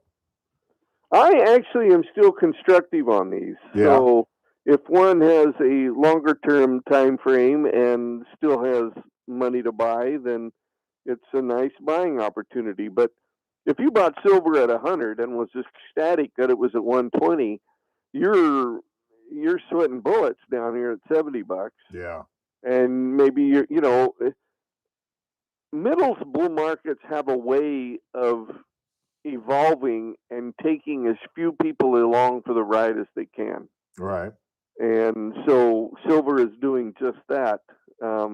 Wouldn't surprise me if we spend a few weeks, maybe even a couple months, bouncing around here in 80 or here in 90 before we start heading north again. Yeah.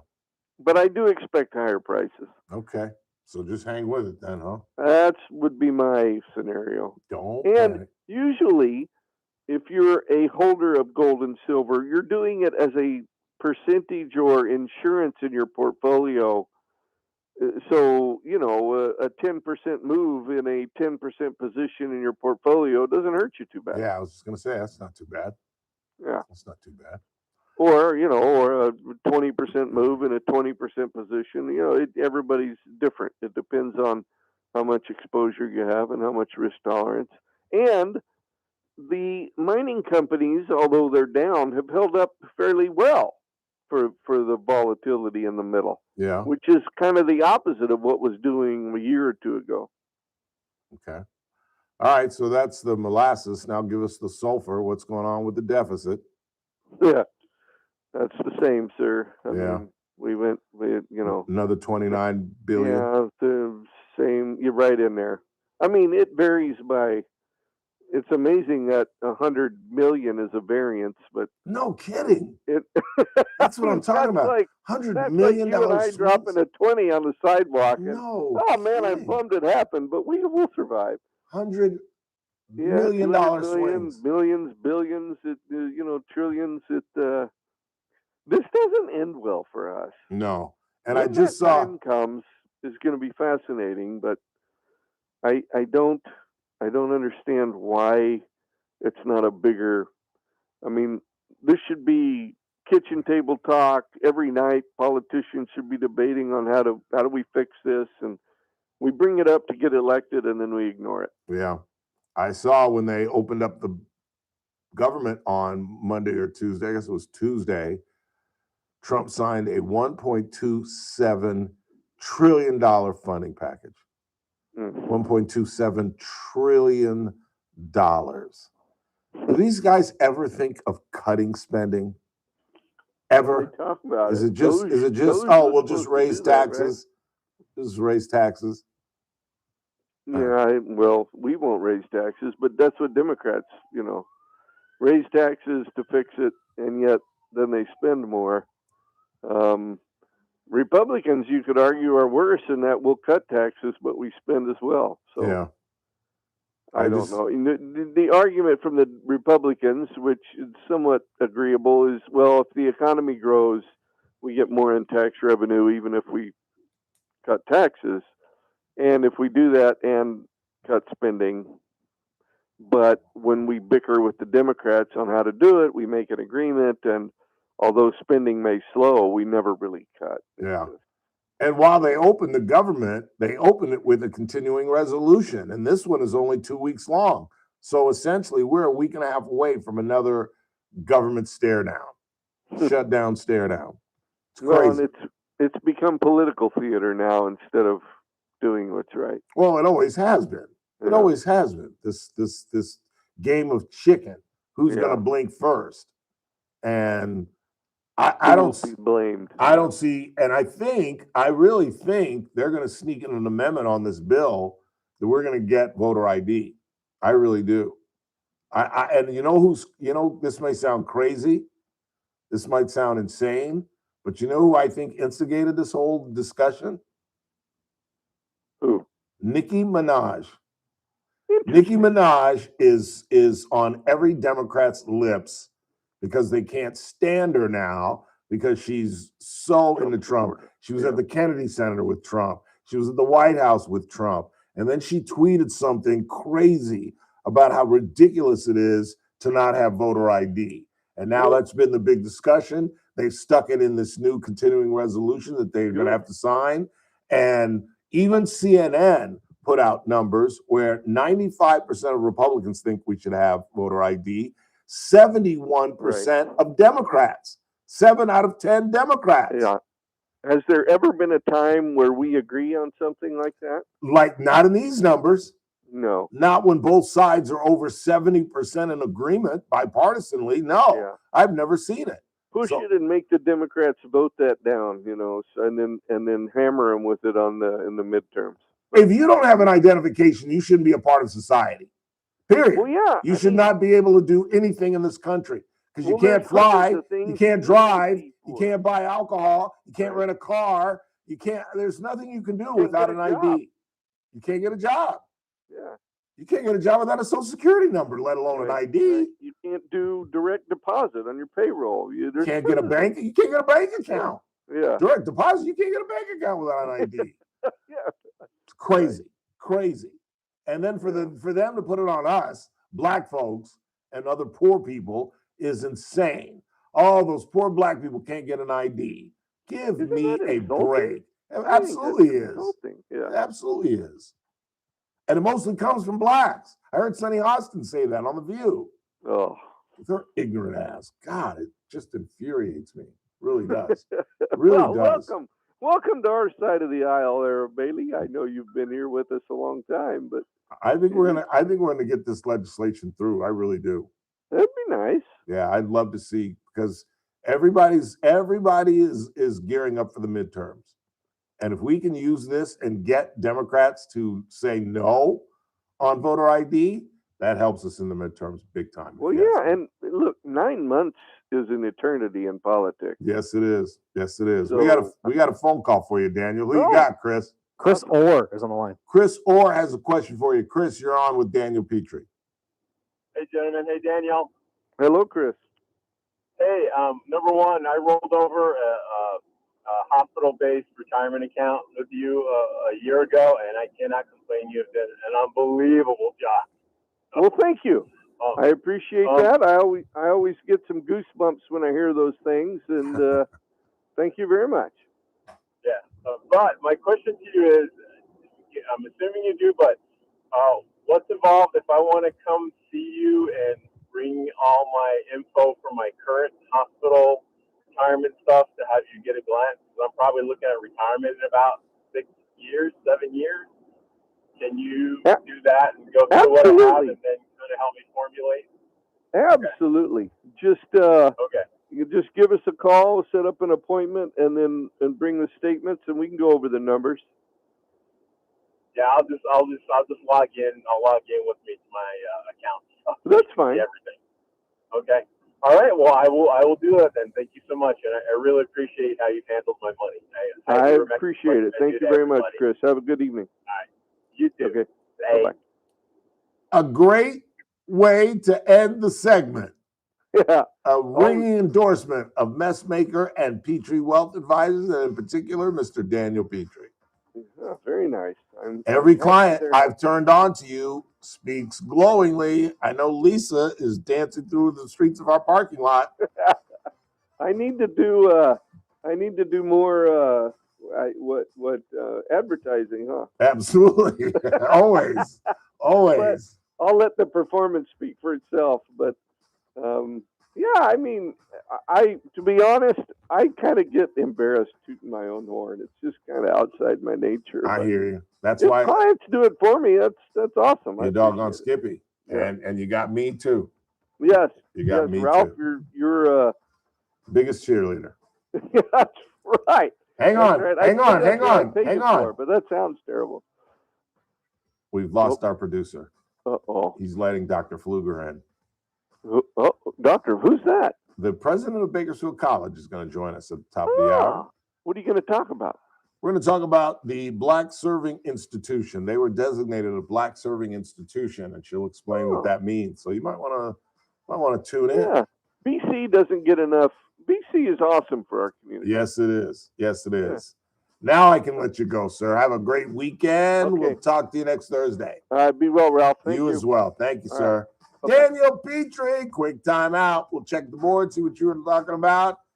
And Dr. Stacy Pfluger, president of Bakersfield College, joins at the top of the hour.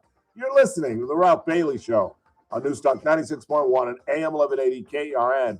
And we're streaming live at kernradio.com. News Talk 96.1. Casey.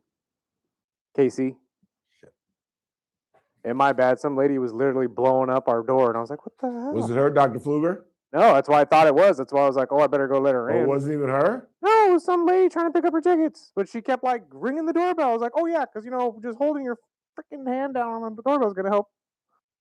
Wow. That was wild. But yeah, no, Casey's Steakhouse. Okay. Okay, well, thank you for letting me know, and I will see you in the morning. And I'm going to hang up. The JR Show, weekdays at 2 p.m. Hey, fellas, Valentine's Day is right around the corner.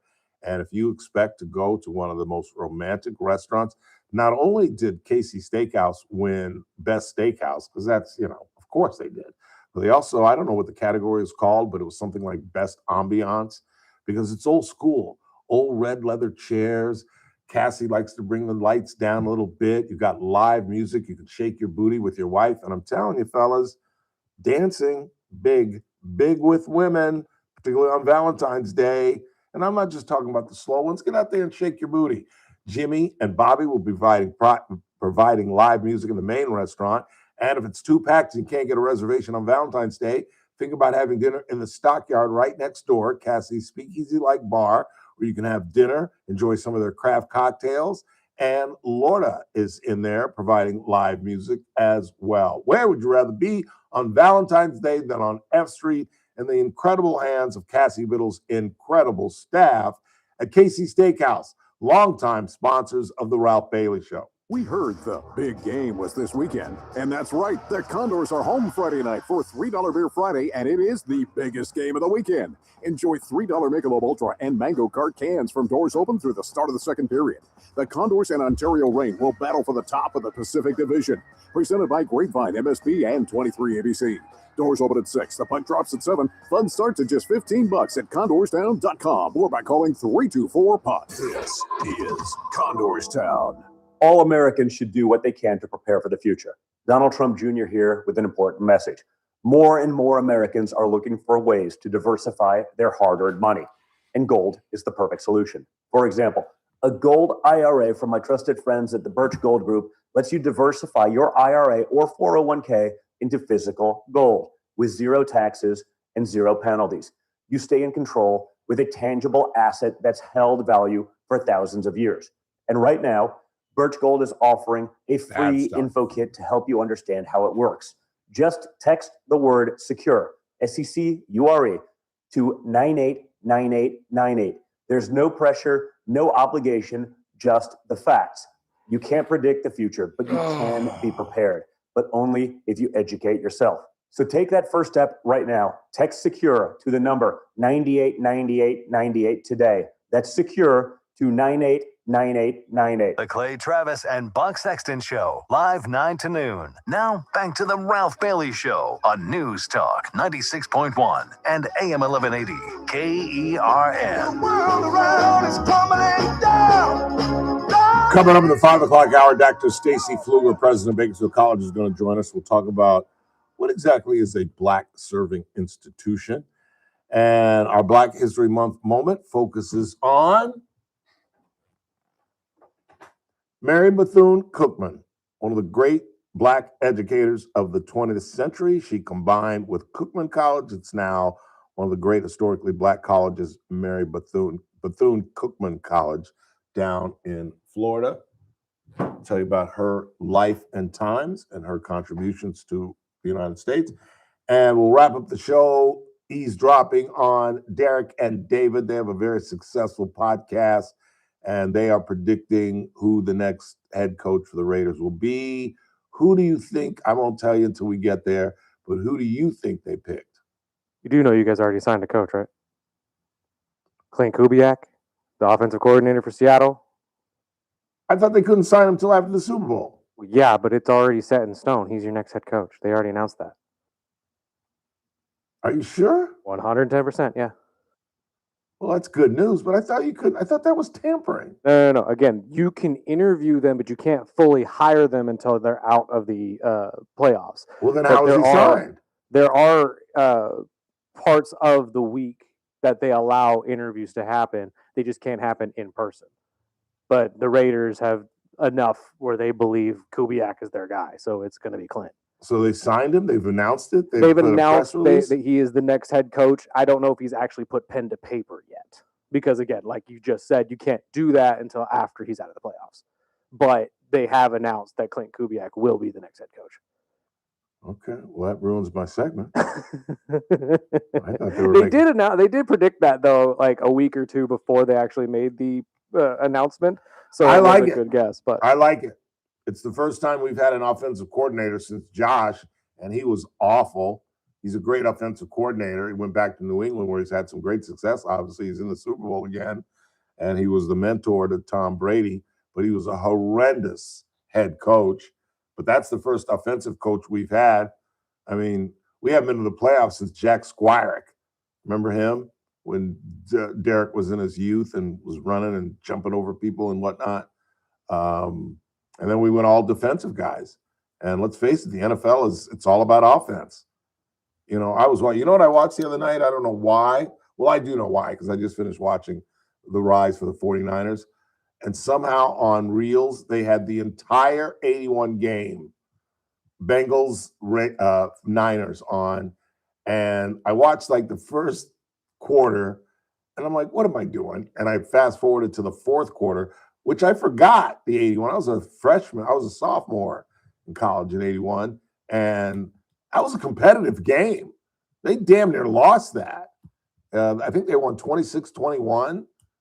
although the Bengals came back, they made it look closer than it was. They scored a final touchdown with like 50 seconds left, which made it a lot. It was 26-14 at that point, and they made it a lot closer. But Rise for the 49ers, if you have not seen it, is outstanding. It's not The Last Dance, but it's pretty good. And this is the new deal in sports. These looking back at the 21st century documentaries. Because guess what's on HBO again?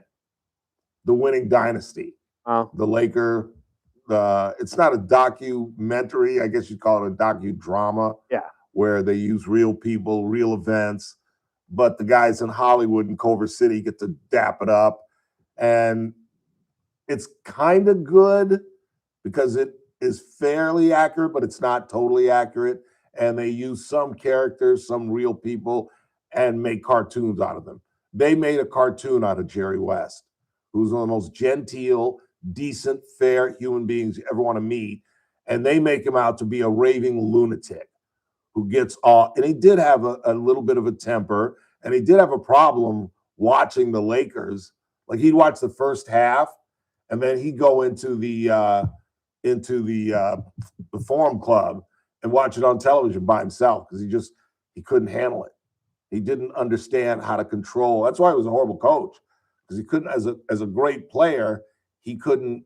You got to do that. Oh, why didn't you just do that? He couldn't do it. What else you got? We got a caller real quick. Who you got? Bill is on the line. Bill, you're on the Ralph Bailey Show. Hey, Ralph. Hi, Bill. Hey, just to let you know, today was the state competition at, I guess, Rabobank, whatever you want to call it, for virtual enterprise. And the current high school have 5 teams going to national. Centennial High School took first place in the virtual enterprise business plan competition. Nice. You have Bakersfield High School, you have West, you have Stockdale, you have a Ridgeview. Sometimes you pick on us elementary or public education. These guys, there are 800 fantastic students down at the Rabobank Arena for the last 2 days. That's outstanding. It is. And you just see these students that are so bright and they're very polite, and I'm not worried about our future when I see kids like that. Yeah, that is encouraging. That really is. In fact, I was on. Congratulations to Kern High School for doing such a great job. Yeah, that is outstanding. Thanks for the call. I appreciate that information. Not a problem. All right, take care. Let me, by the way, codify his statement that I do pick on public schools because I do believe that private education is superior. But I always, and you guys know this, I give a caveat and I say, I grew up in LA. So I'm used to LA Unified, and I would have gone to a school in the Inglewood Unified School District, which, by the way, was taken over by the state, just to give you some sense of from whence I come. So that's what I'm basing it on. And I always say, and I always say this, that our worst public school here in Bakersfield is better than the best public school in LA Unified. It's not even close. I make that clear. But I still stand by my belief that private education is superior to public education. I think private education does a much better job at preparing children for college. Call me crazy. Call me crazy. We head into the 5. Speaking of education,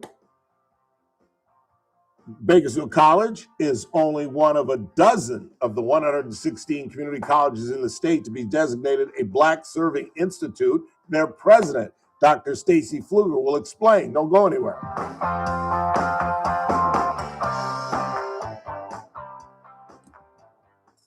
This is AM 1180 KERN. Green Acres. This is 96.1 All right, FM. one last walk. Bakersfield. One last Online at walk. KERNradio.com. News this hour from Town Hall. I'm Keith Peters in Washington. President Trump delivered an unusual speech at the 74th Annual National Prayer Breakfast. White House correspondent Greg Clugston reports. The president spoke at the annual gathering of political and religious leaders. You know, I've done more for religion.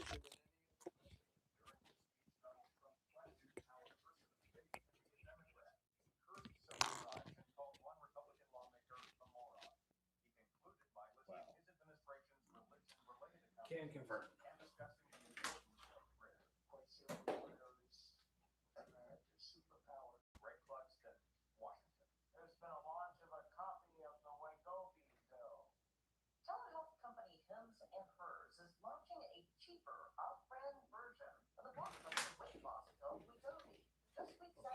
I'm gonna have you sitting right here.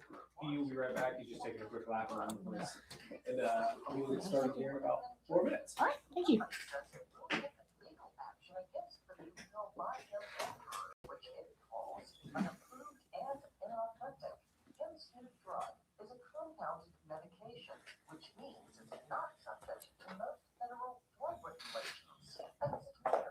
Investigators believe the missing mother of Today's Show host Savannah Guthrie is still out there, but they've not identified any suspects. Pima County Sheriff Chris Nanos also said Thursday the DNA test showed blood found on Nancy Guthrie's porch came back to her. He said, right now, we believe Nancy is still out there. We want her home. On Wall Street, the Dow down by 592 points. The NASDAQ dropped 363. The S&P lower by 84. More at townhall.com. The following is a real-life story from Trinity Debt Management. I've had a lot of credit card debt, and it stressed me out. But what I thought was a solution turned out to be a problem. I kept hearing ads about debt settlement that seemed too good to be true. And actually, it was. When I called, they told me to stop paying my bills. That didn't sound right to me at all, so I hung up. Later, I found out that debt settlement is bad, real bad. Then I learned that there is a right way. Oh.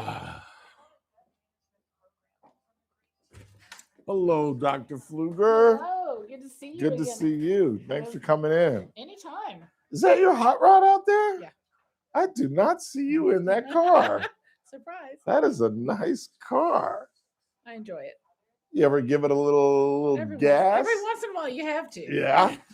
That's funny. Sometimes I even let my husband drive it so he can do the same. Yeah. That's what I was going to ask. Like, is that your husband's car? No, he's got a Ram truck. He's fine. Yeah. Wow. So how you been? You know, it's been a busy week. I bet. Yeah. But it's been good. Yeah. Good. Good. I met with the marketing director, Lonnie, today. Yeah. And we're talking about setting up a kind of a regular segment, Awesome. like every other week, maybe. Yeah. And just highlight whatever, Yeah. you know. Believe me, there's always something going on. Exactly. That's what she said. That's exactly what she said. My struggle is knowing what's going on because there's so much. And we're going to focus on the Sterling dinner. I'm going to ask about that at the end of the interview. For sure. So we just prep that. And Should I look up what day that is? no, I've got it. Oh, no, I don't. It's on my other it's thing. It's March March 11th, 14th. Double check though, but I'm pretty sure. Let me check my calendar. I'm pretty sure it's March 14th. Yep, I passed the test. Yeah. That's a big event. It is a big That's event. A It's gonna be huge great. event. Yeah. Are you the host? Foundation host, but I'll be there. Yeah. Okay. But yeah, and it gives our culinary students a chance to show off, and they always do a great job. I have never heard a bad word about that. Well, good. I think it's one of the best kept secrets in town. I really Just do. need to get it less kept then. Yeah. Get the Yeah. word out. Because I've heard reviews about the food. I really have. It is. It's not what you expect at most of these things. Yeah. So how long have you been here now? I've been at BC since June. June? I've been at the districts for about a year and a half. Yeah. August a year ago. What do you think of Bakersfield? I like Bakersfield. Yeah. Yeah. Yeah, it's a We nice. It's a whole. I've always said, because I'm an LA kid, I've been here but 30 years. Yeah. Horrible town, great people. Great people. The city's laid out poorly. I'm not a big fan of our municipal government. but the people are absolutely phenomenal. And that's what makes all the difference. It does. It really does. Because if you had told me 30 years ago I'd still be here, I'd have been like, you are nuts. You are absolutely nuts. Yeah. Can she use Chris? Chris, can she use these? Can she use this headset? It's not set up to a mic or anything. Oh yeah, go ahead and just put that in, just in case we get a phone call or something.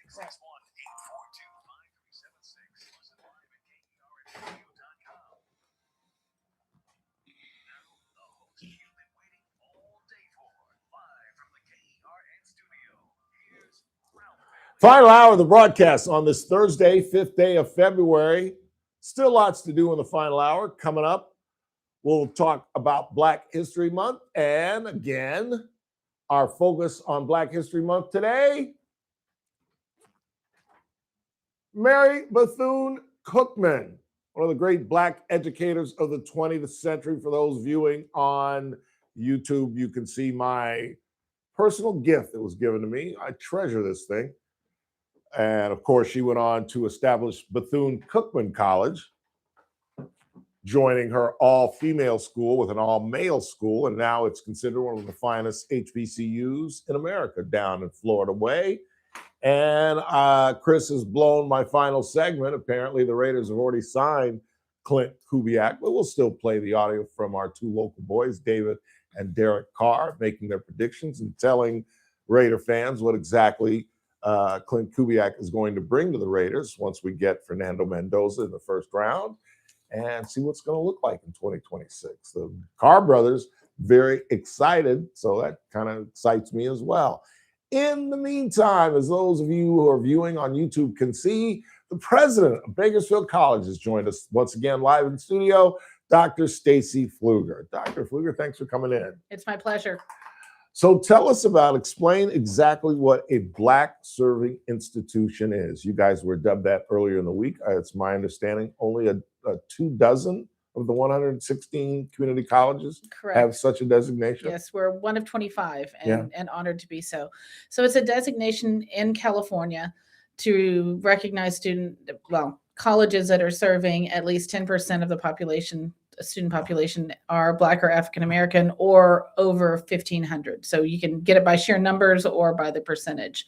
And it's, I think, a reflection. The federal designation is a predominantly Black institution, but that requires 50% of your student population to be Black or African American. And so I think California, I don't want to speak for the state, but I think they recognize the need to recognize all the good work going on at so many colleges throughout the state without likely to be able to meet that federal designation, particularly in places like Bakersfield, where 70+% of our students are Hispanic. You will probably never hit 50% being Black or African American, but that doesn't mean that we don't want to recognize and serve the students that we have. Yeah, absolutely. And it warmed my heart to see that in the last 10 years, the Black population on campus is increasing. It is. You've gone from because there's only 6% of Black folks in Kern County. Right. And you were at around 4.2% Black participation 10 years ago. Now it's up to, I think, 4.4, 4.5, something like that. Mm-hmm. What's the difference? What's changed? So part of it, I think, is just growth in general in the community and certainly at BC. But there's also a lot of programs that we have. We have the Emoja program. We have Amend, both serving kind of different angles of supporting African-American students. Part of it is, our chancellor says students can't be what they can't see. So I think part of it just is a reflection of making sure we're hiring diverse faculty and staff, making sure we're meeting students where they are. But there's a lot of opportunities for students to get engaged, to find that sense of belonging, whether that's student government or one of the many clubs that are on campus. So I think it's just a testament to all of the hard work the college has done over the years. How does this designation impact students on campus and, as you say, kids that you want to try to recruit to get on campus?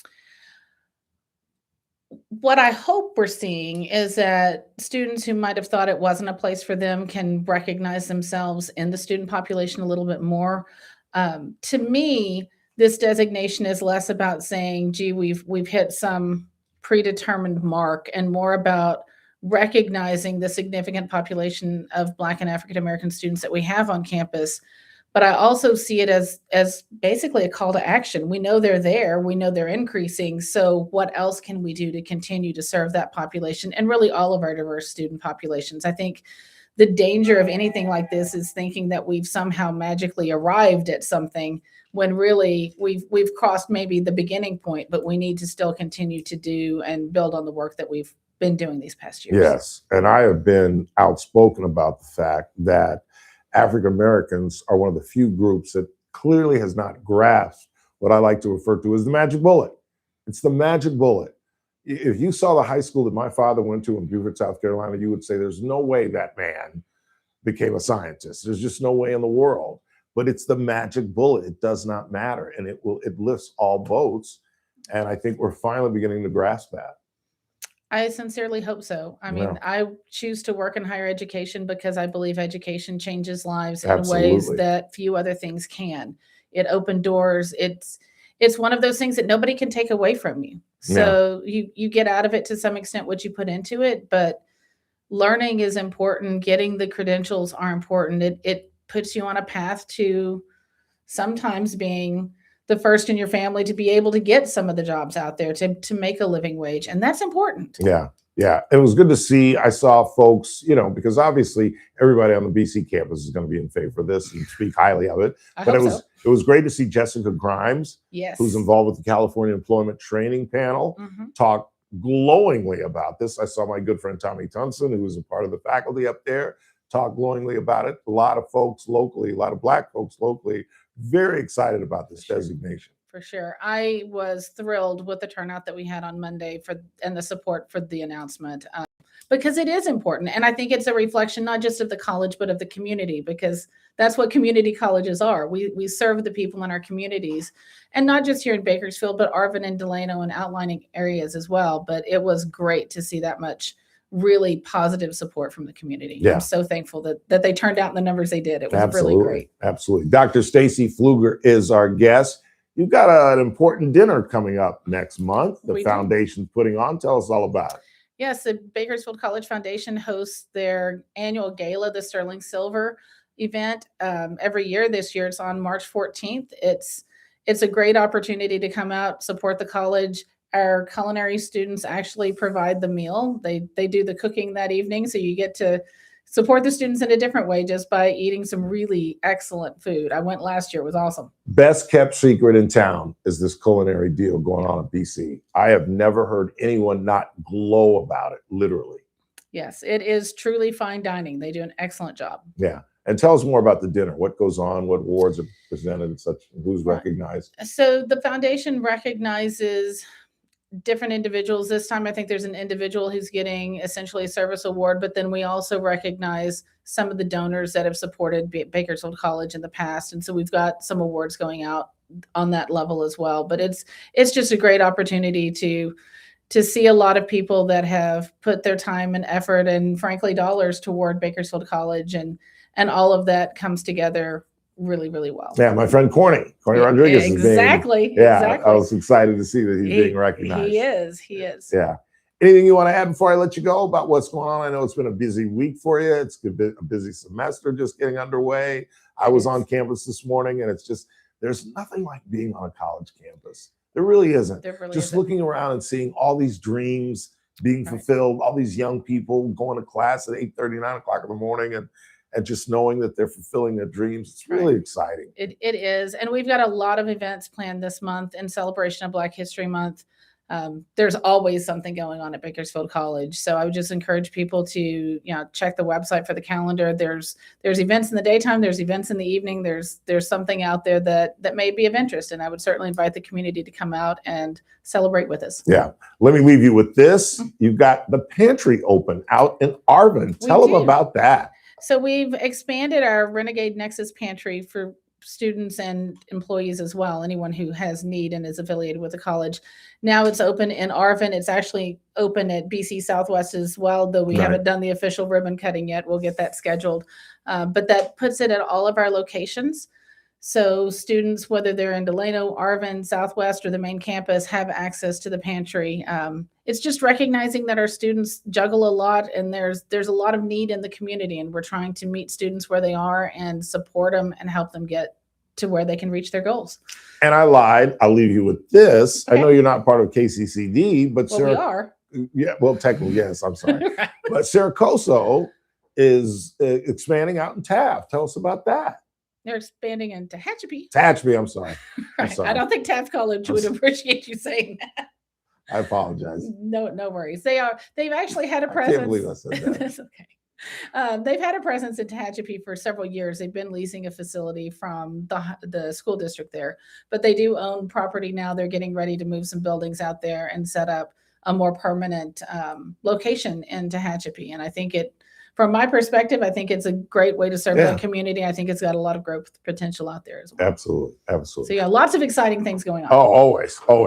That's what we got to get you guys on more regularly. For sure. Thank you so much for taking the time. It's always Anytime. great to have you on the program.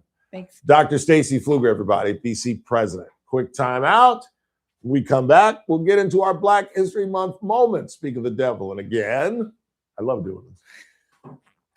Mary Bethune-Cookman is our topic today. Again, I'm going at it a little differently this year. Normally during Black History Month, I just highlight Black notables, Ali, King, James Baldwin, et cetera, et cetera. This year, all month, I'm going to try to educate and present African Americans that you probably have never heard of. We'll do that next. It's the Ralph Bailey Show on Newstalk 96.1 and AM 1180 KRN. And we're streaming live at kernradio.com. Outstanding. Awesome. That was great. Thank you very By the way, much. I like your approach to Black History Month. Oh, thank you. Thank you. Highlighting people that get But- overlooked. You know? yeah, Because exactly. There's a lot of good Exactly. ones out there that just, Exactly. I did. I started with Marian Anderson. yeah. 'Cause I don't think many people know her.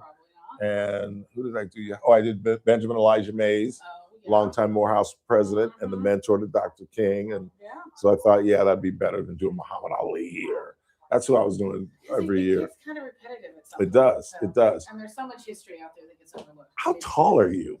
I'm 5'9", and then I put on Okay, heels I was and- going to say, you're Yeah. taller than I am. Did you see her road car out there? I did, yeah. I was like, wow.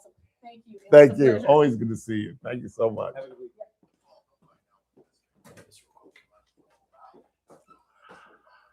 What's for dinner?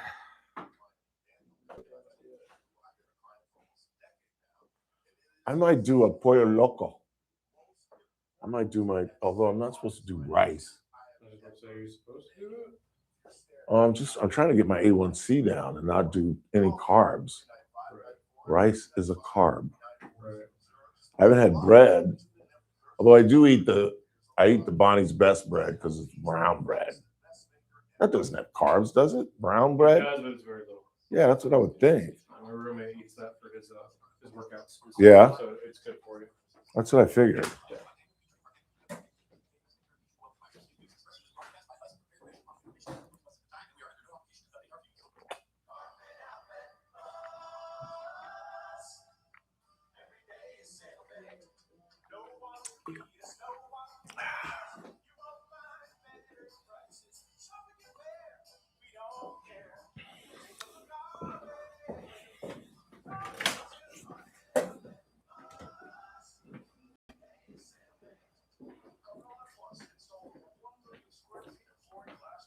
So the Raiders hired Kubiak? The Raiders hired Kubiak? But they've committed to him? I didn't know that. Fuck if I- Okay. Clearly.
800-690-6464. That's 800-690-6464. Again, that's 800-690-6464. You're listening to The Ralph Bailey Show. Catch me weekday morning 6 to 9 a.m. on First Look with Scott Cox. News Talk 96.1 and AM 1180.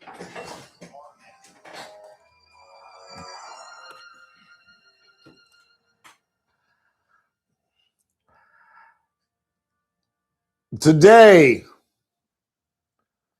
our Black History Month moment focuses on one of the great educators of the 21st century,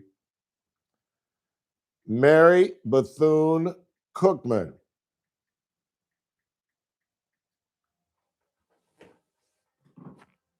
Once again, reason you should be on YouTube. You'll see my figurine of Mary Bethune. You see the top of her head here. One of the great educators of the 20th century. Chris started the music before I could find her bio. Here we are. She's an American educator, philanthropist, humanitarian, womanist, and civil rights activist. Bethune founded the National Council of Negro Women in 1935 and proceeded to establish the Afro-American Women's Journal, which was the flagship journal of the organization. She presided over other African-American women's organizations, including the National Association of Colored Women.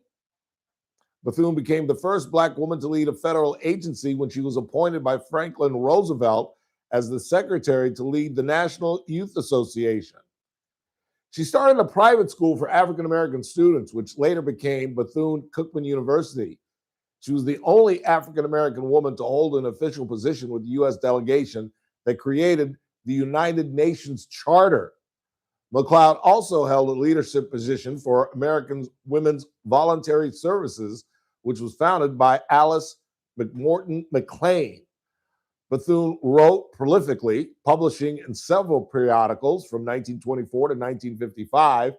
And after working on the presidential campaign for Franklin Roosevelt in 1932, she was appointed as a national advisor and worked with Roosevelt to create the Federal Council on Colored Affairs, also known as the Black Cabinet.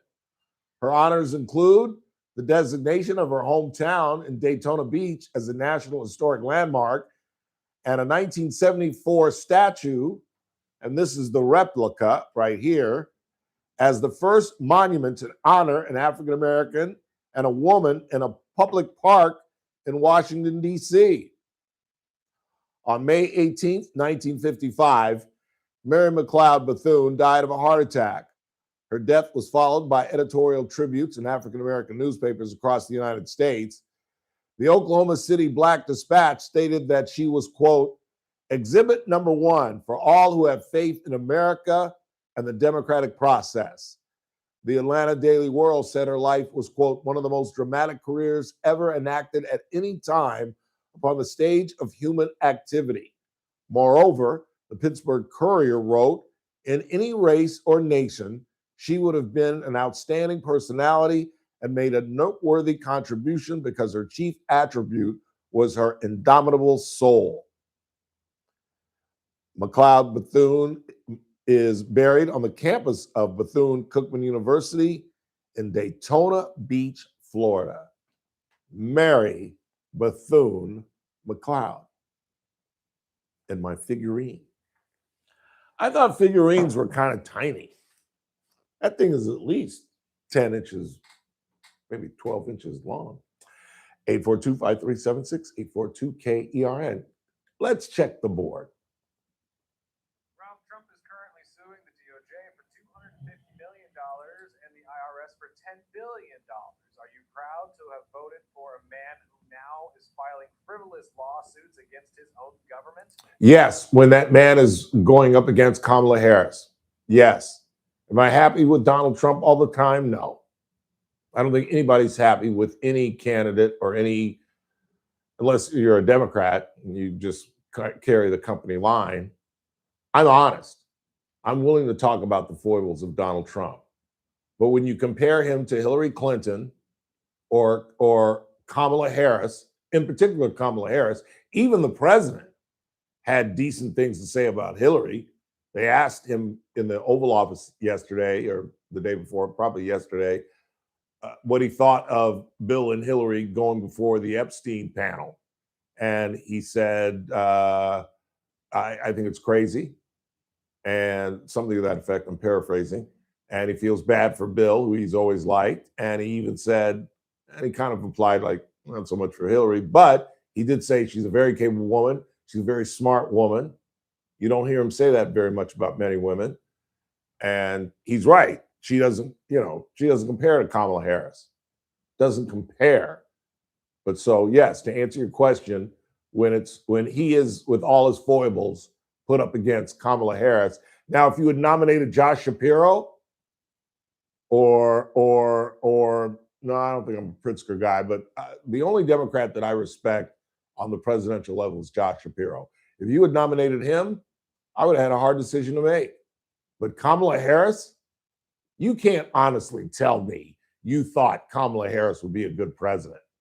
You all were just anti-Trump. There's no way in the world any intelligent person thinks that cackling Kamala would have been a good president and would have accomplished any of the things that the president has accomplished. You know, again, with all his foibles, let's look what he's accomplished in a year. Everybody was poo-pooing those tariffs. So far, they're working. They are working. We have a deal with India that just cut off Russia's second largest oil consumer. That's gargantuan. And the happiest man in the world is Zelensky, because that slows down the Russian war machine to a certain degree.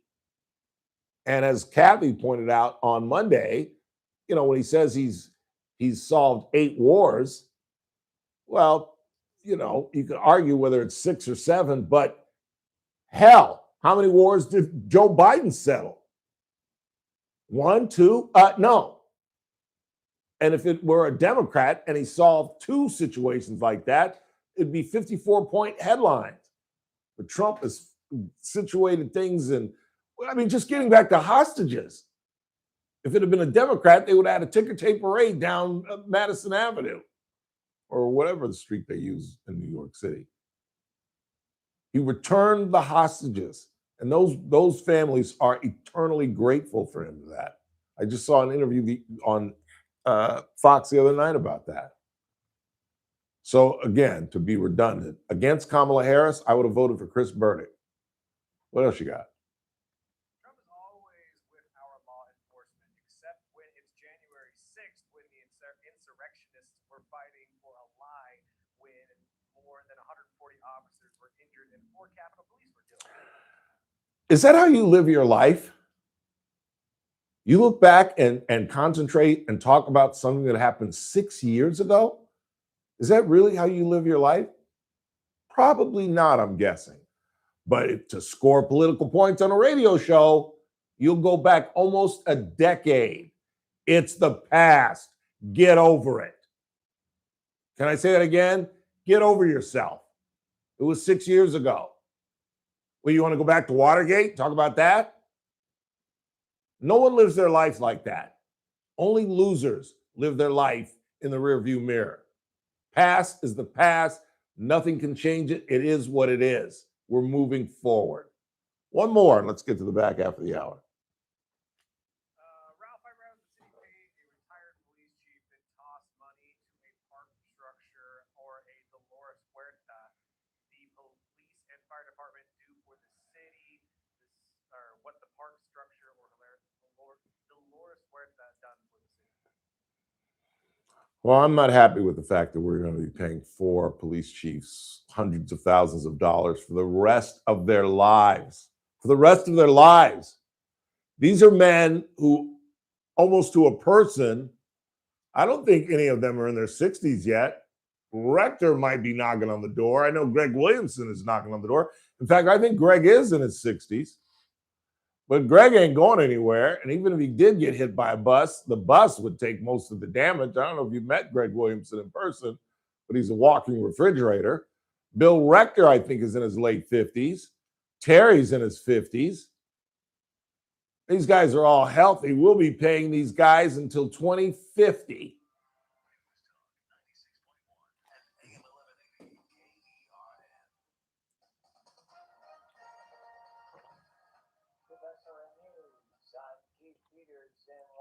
Investigators believe the missing mother of Today Show host. Hey, let me send you this Derek Carr Let me send you this Derek Carr audio. Also said Thursday the DNA test showed blood found on Nancy Guthrie's porch came back to her. He said, right now we believe Nancy is still out there. We want her home. Nanos reported at a news conference 5 days after she was reported missing. With the U.S.-Russia nuclear pact expiring, President Trump is renewing calls for a new, stronger pact instead of extending the current agreement known as the New START Treaty. Trump said rather than extend New START, we should have our nuclear experts work on a new, improved, and modernized treaty that can last long into the future. More details at srnnews.com. News Talk 96.1. Oh, I got something I'm gonna do. I'm sending this to you. We're gonna give away these tickets. I'm gonna ask them to play. I want you to play this, and if they name the artist, we'll give them the tickets. Why not? I thought we had tickets to give away all week. No, yeah.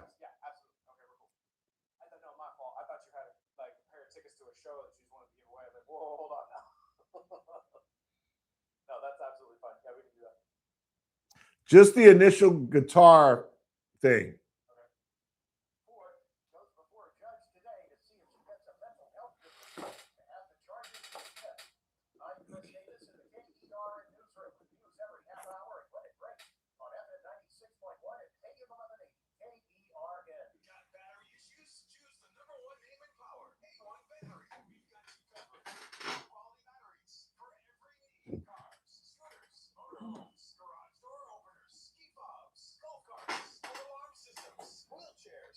So much more. If it takes a battery, A1 Battery has it with multiple locations to serve you. Enjoy free diagnostics on batteries, starters, alternators, and electrical systems. Plus, get free installation with any purchase. First Friday of each month is free Keep On Battery Friday. Family owned and operated since 1960. A1 Battery has been providing reliable, friendly service to Kern County. Need us in a pinch? We offer emergency services to make sure you're never stranded. And I don't think it claims. Yeah, I do too. Because schematically, offensively, it's going to be off.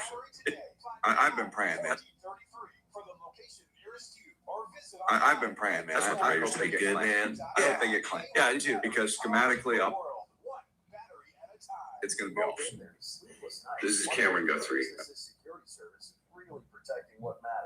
This is Cameron Guthrie. I'm speaking for the Guthrie family.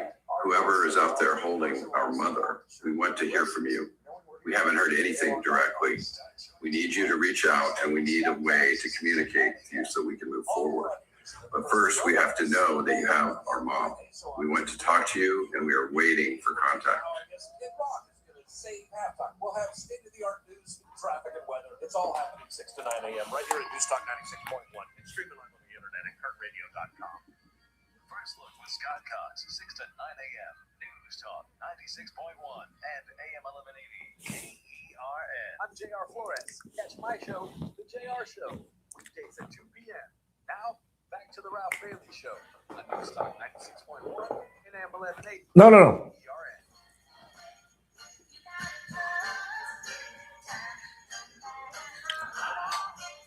All right, we got tickets to give away. Tell them all about it, Chris.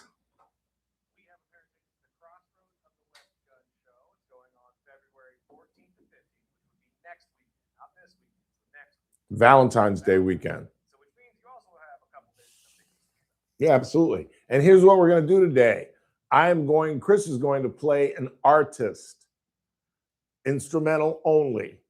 And you all must identify the artist. 842-5376, our phone number. 842-KERN, first come, first serve. Whoever calls Chris and can correctly identify this artist wins the tickets. Hit it.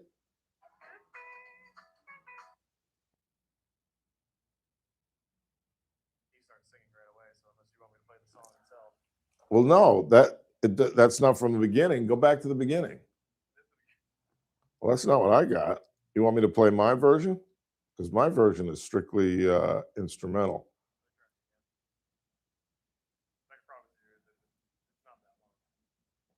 Then it's not my.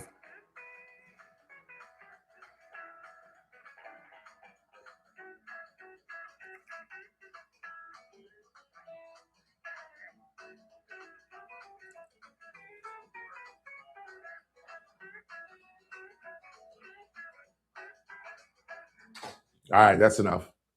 Name that artist. No, I was going to say, what you talking about? I saw he doesn't sing at all. In fact, we could have let that go a little bit longer, but I think that's enough. That's enough. We'll play it again before we get some callers. 842-5376, 842-KERN. Can you name one of the most underrated artists, in my opinion? And I've talked about this gentleman. I shouldn't have even said that. Could have been a woman.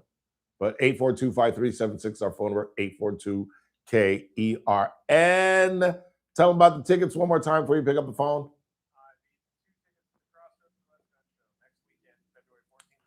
842-5376, 842-KERN. Let me see in the chat room. Is anybody guessing who it is? No, nobody guessing so far. I keep forgetting we're on a 2-minute delay, so we've always got to wait for somebody. 842-5376, 842-KERN. Let's see what our first guess is. I think it's easy. If you're older, if you're under 40, it's going to be a little difficult. But I think if you're over 40, it's pretty easy, I think. And I've got a great clue, but I'm not going to, I think that would give it away. Who you got? Oh, you gotta put them on the air. Yeah, we got to put them on the air. Just pick up the phone, put them on the show. Don't even ask them. Bernie's ruined the whole bit. Ruined the whole damn bit. He's like asking them, just put them on the air. Oh, Lord. There's drama. This ought to be rich. Let's find out what's going on.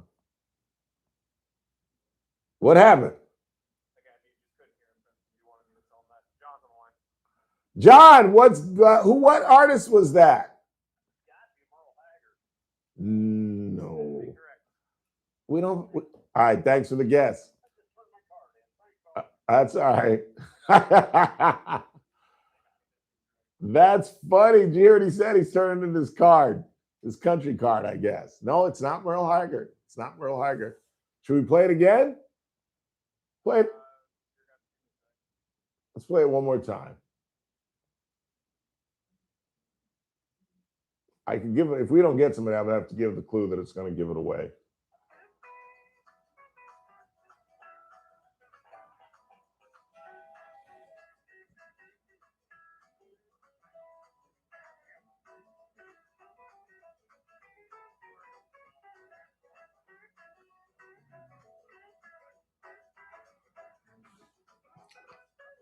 All right. 842, you got somebody? 842-537. Nope, y'all can't figure this out. I keep forgetting, though, we're on a 2-minute delay, so we have to wait. Yeah, we got to wait. But I thought this would be easy. I've got a giveaway clue, though, if we have problems giving these tickets away. But I really thought this would be easy. Again, you might have to be over 50. And that's a clue in itself. Who you got? Jim, what's your guess? Who is that artist? Greg Allman? No, it's not Greg Allman. All right, thanks for the guess. All right, I might have to throw out the giveaway clue. I'll take one more caller, and if they don't get it, I'm going to throw out the giveaway clue. Who you got? Mike, what? Who is that artist? No, I'm sorry. Not Willie Nelson. All right, here's the giveaway clue. You got one more? Okay, I'll take one more caller, and then I'll give giveaway clue. So get ready. If this person gets it wrong, get ready, because I'm going to give you the giveaway clue. Who you got? Dave? Dave, who is that artist? Hello? Dave, who is that artist? No, I'm sorry. All right, here's the giveaway clue. Get ready to call back, chat. Oh, we got another caller. If the calls don't stop, I can't give out the clue. 842-5376, 842-KERN. Somebody just, I don't know what's going on with the phones now. Chris is on the phone, but here we go. All right, who you got? Diana, who is that artist? Diana? Oh, Diana. There he is. Diana, who is that artist? Got a baby! Yeah! Of course it's Roy Clark. And one of the greatest guitarists, one of the most underrated musicians, and one of the most underrated singers.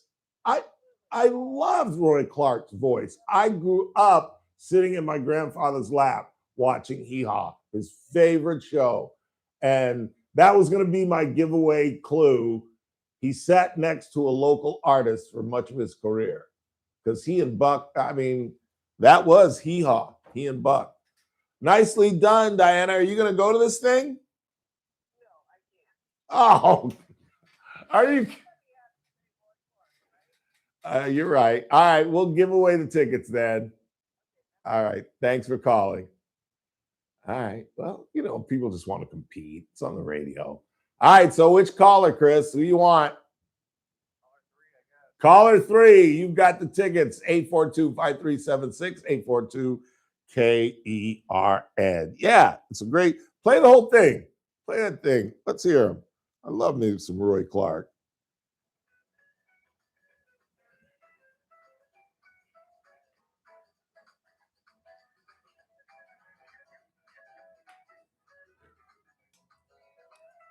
One of the great guitarists of the 20th century. Really was. Chet Atkins was a good guess. Oh, is that on?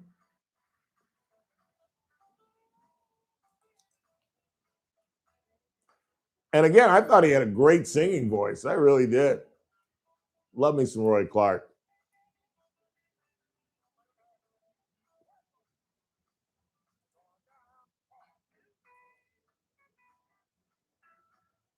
This is good music.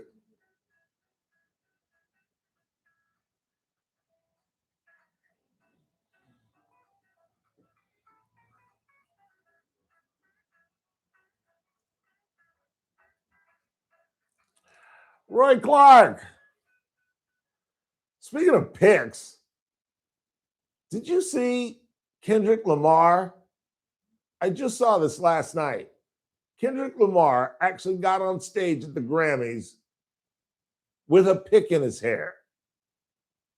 For the Caucasian members of our audience, in the late part of the 20th century, African-American men wore what was called afros. We combed our afros with instruments that were called picks. They were fork-like combs that we combed our hair out.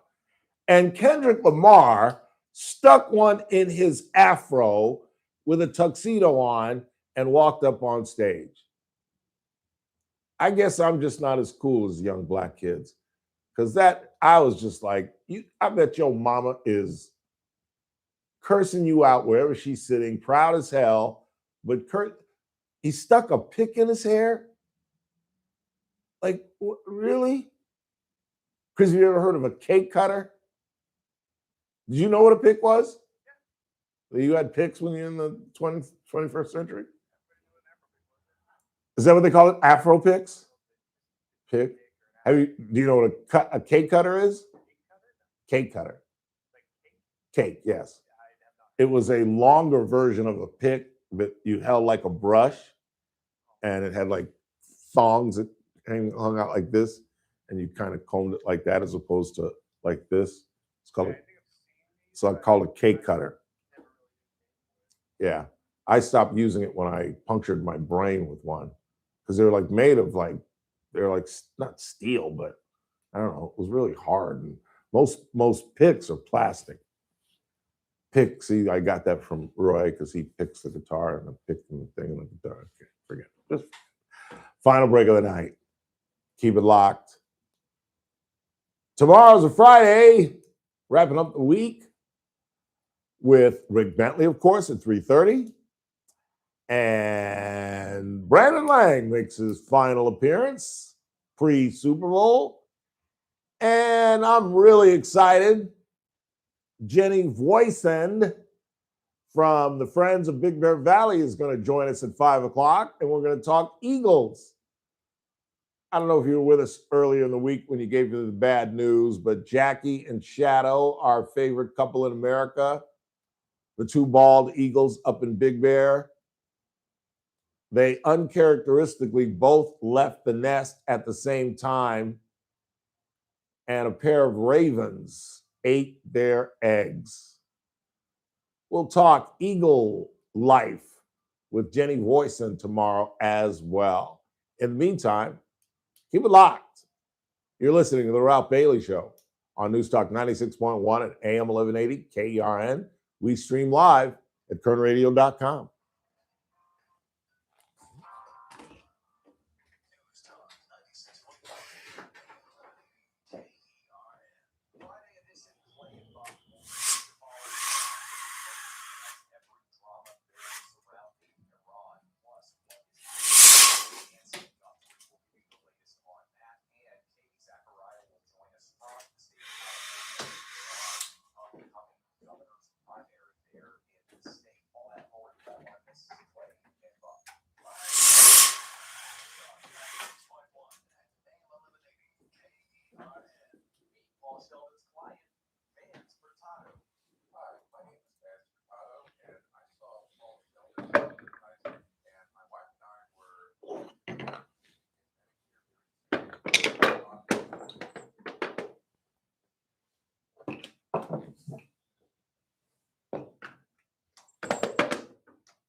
Oh!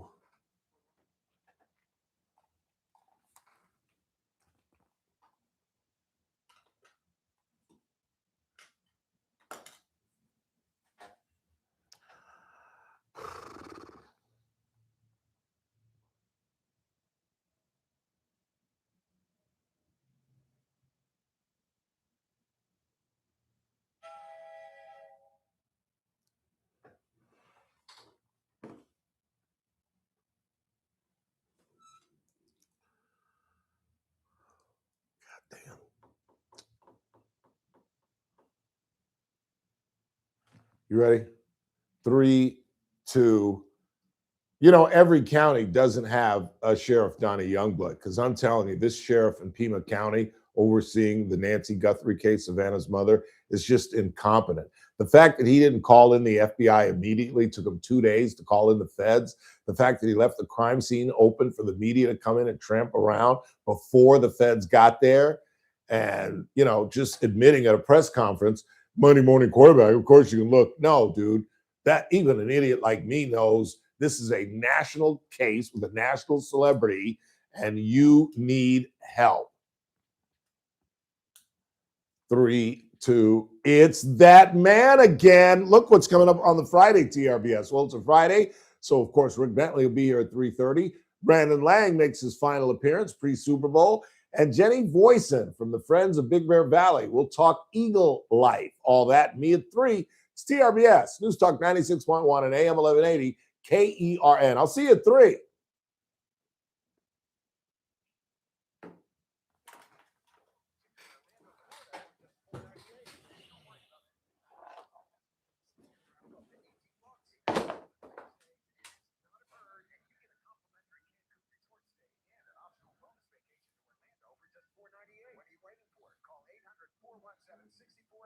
Give us your answer. Seating is not a contest and is a paid advertisement by Family Vacation Getaways. It's not sponsored by this program or its affiliates.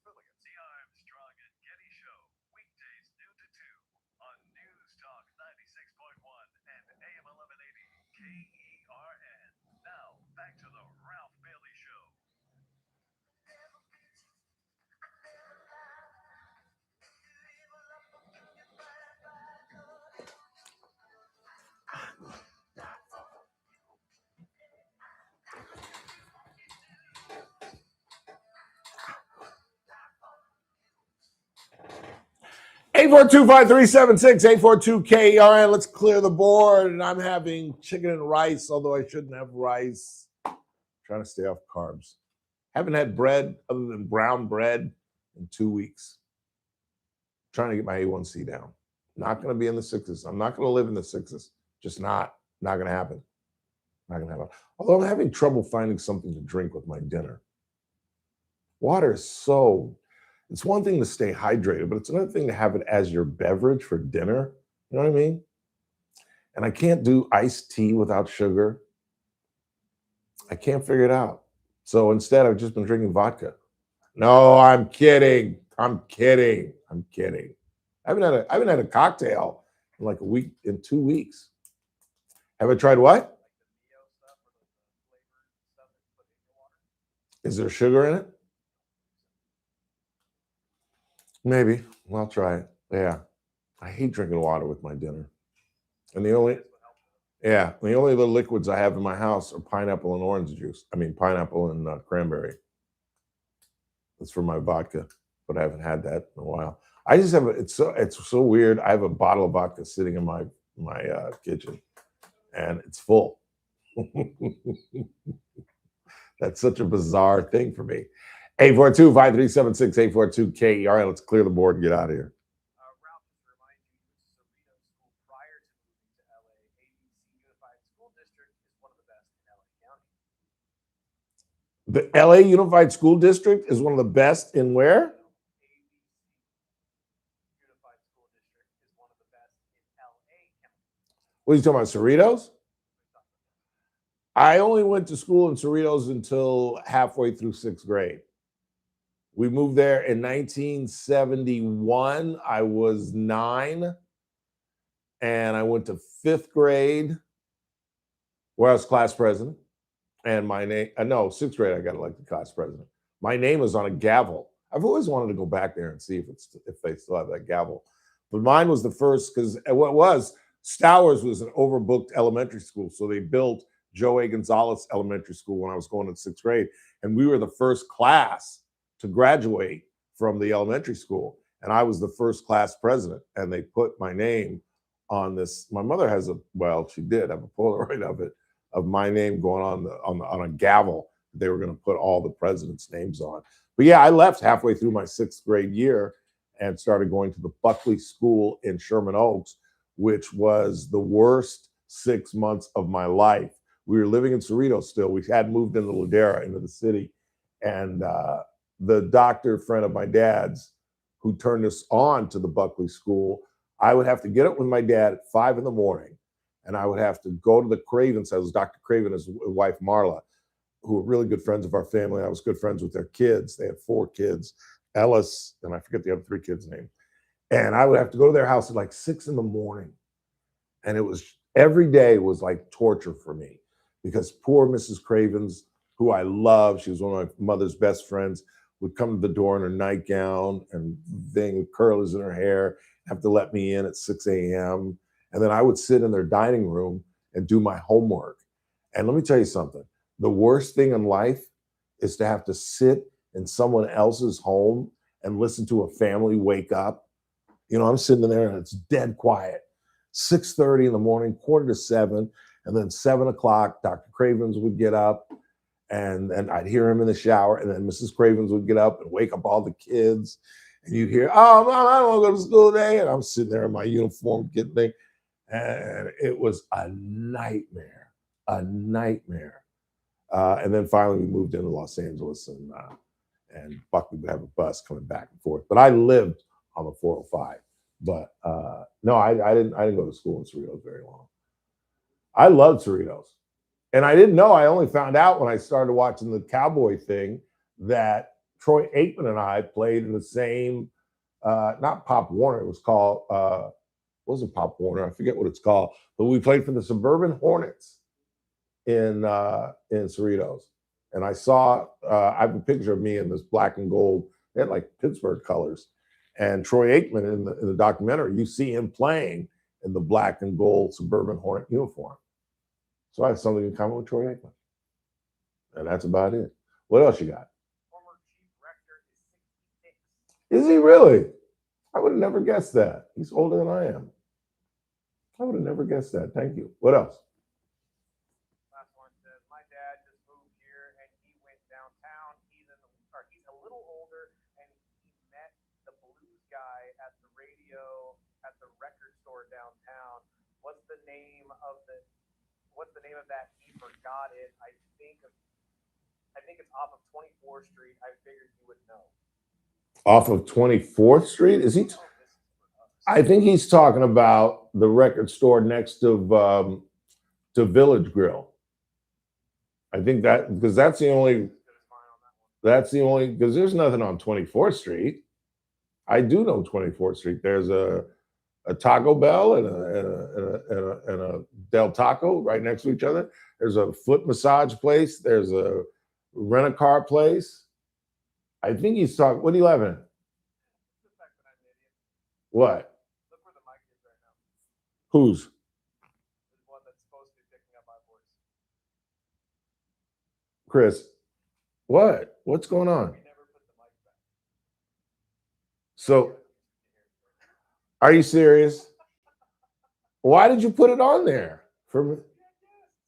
But they can hear the microphones. They don't need the mic to hear the mic, do they? Not necessarily, but we were testing something today to see if it sounded better. And you never moved it back.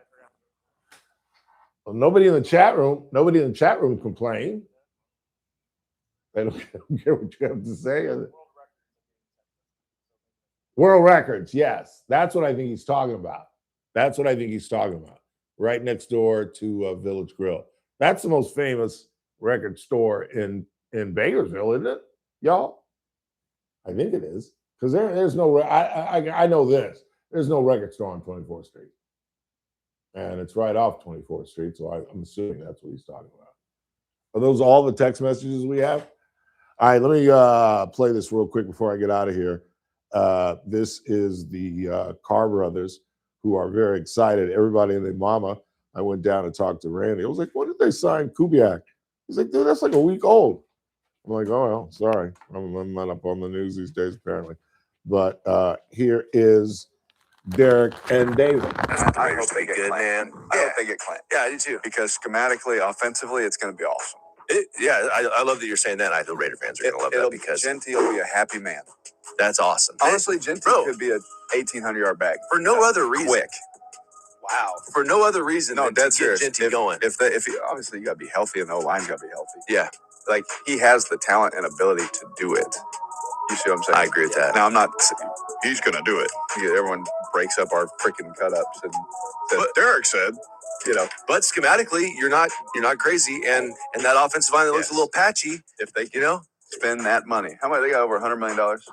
Okay, O-line, D-line, great. Please, for the love of all things Raiders, just help the O-line, help the D-line. Yep. And immediately, with him walking in the building, Clint. Yep. O-line, D-line, and you don't do anything else. Yep. Immediately, you're better. I love that. I agree with Mendoza, and I loved how they pumped up Genty because I think he is one of the better backs in football. He's just on a crappy team. But as they said, the Raiders have $100 million. They've got free agency. They've got the draft. There's no excuse. We've already got the quarterback. There's no excuse for these guys in the second or third round to find a good offensive tackle, a good defensive tackle, and to run the ball with Genty. This Kubiak guy is for real. I think we've got a chance to be the Patriots. Hang on. I don't mean from 3 wins to the Super Bowl, but I think if we have a good draft, I think the Raiders can get to the playoffs next season. I really do. I got to get out of here. I'm going to the psych ward. For Chris Burdick, I'm Ralph Bailey. Wrap to you tomorrow.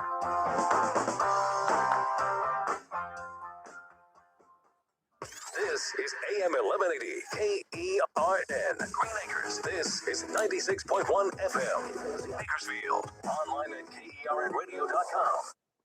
KERNradio.com. News this hour from Town Hall. I'm Keith Peters in Washington. White House Press Secretary Caroline Leavitt says the president is making good on his promise to restore law and order in the United States. A study from the Council on Criminal Justice shows that the murder rate across America's largest cities plummeted in 2025 to its lowest level since at least Hey Siri, 1900. call Paul Leavitt tied the Guerra. drop to immigration enforcement. This dramatic decline is what happens when a president secures the border, fully mobilizes federal law enforcement to arrest violent criminals, and aggressively deports the worst of the worst illegal aliens from our country. Job openings are at their lowest level in more than 5 years. Correspondent Donna Warder reports. The Labor Department says job vacancies fell to 6.5 million in December from 6.9 million in November. Layoffs rose slightly, and the number of people quitting their jobs was essentially unchanged at 3.2 million. But economic growth is still strong.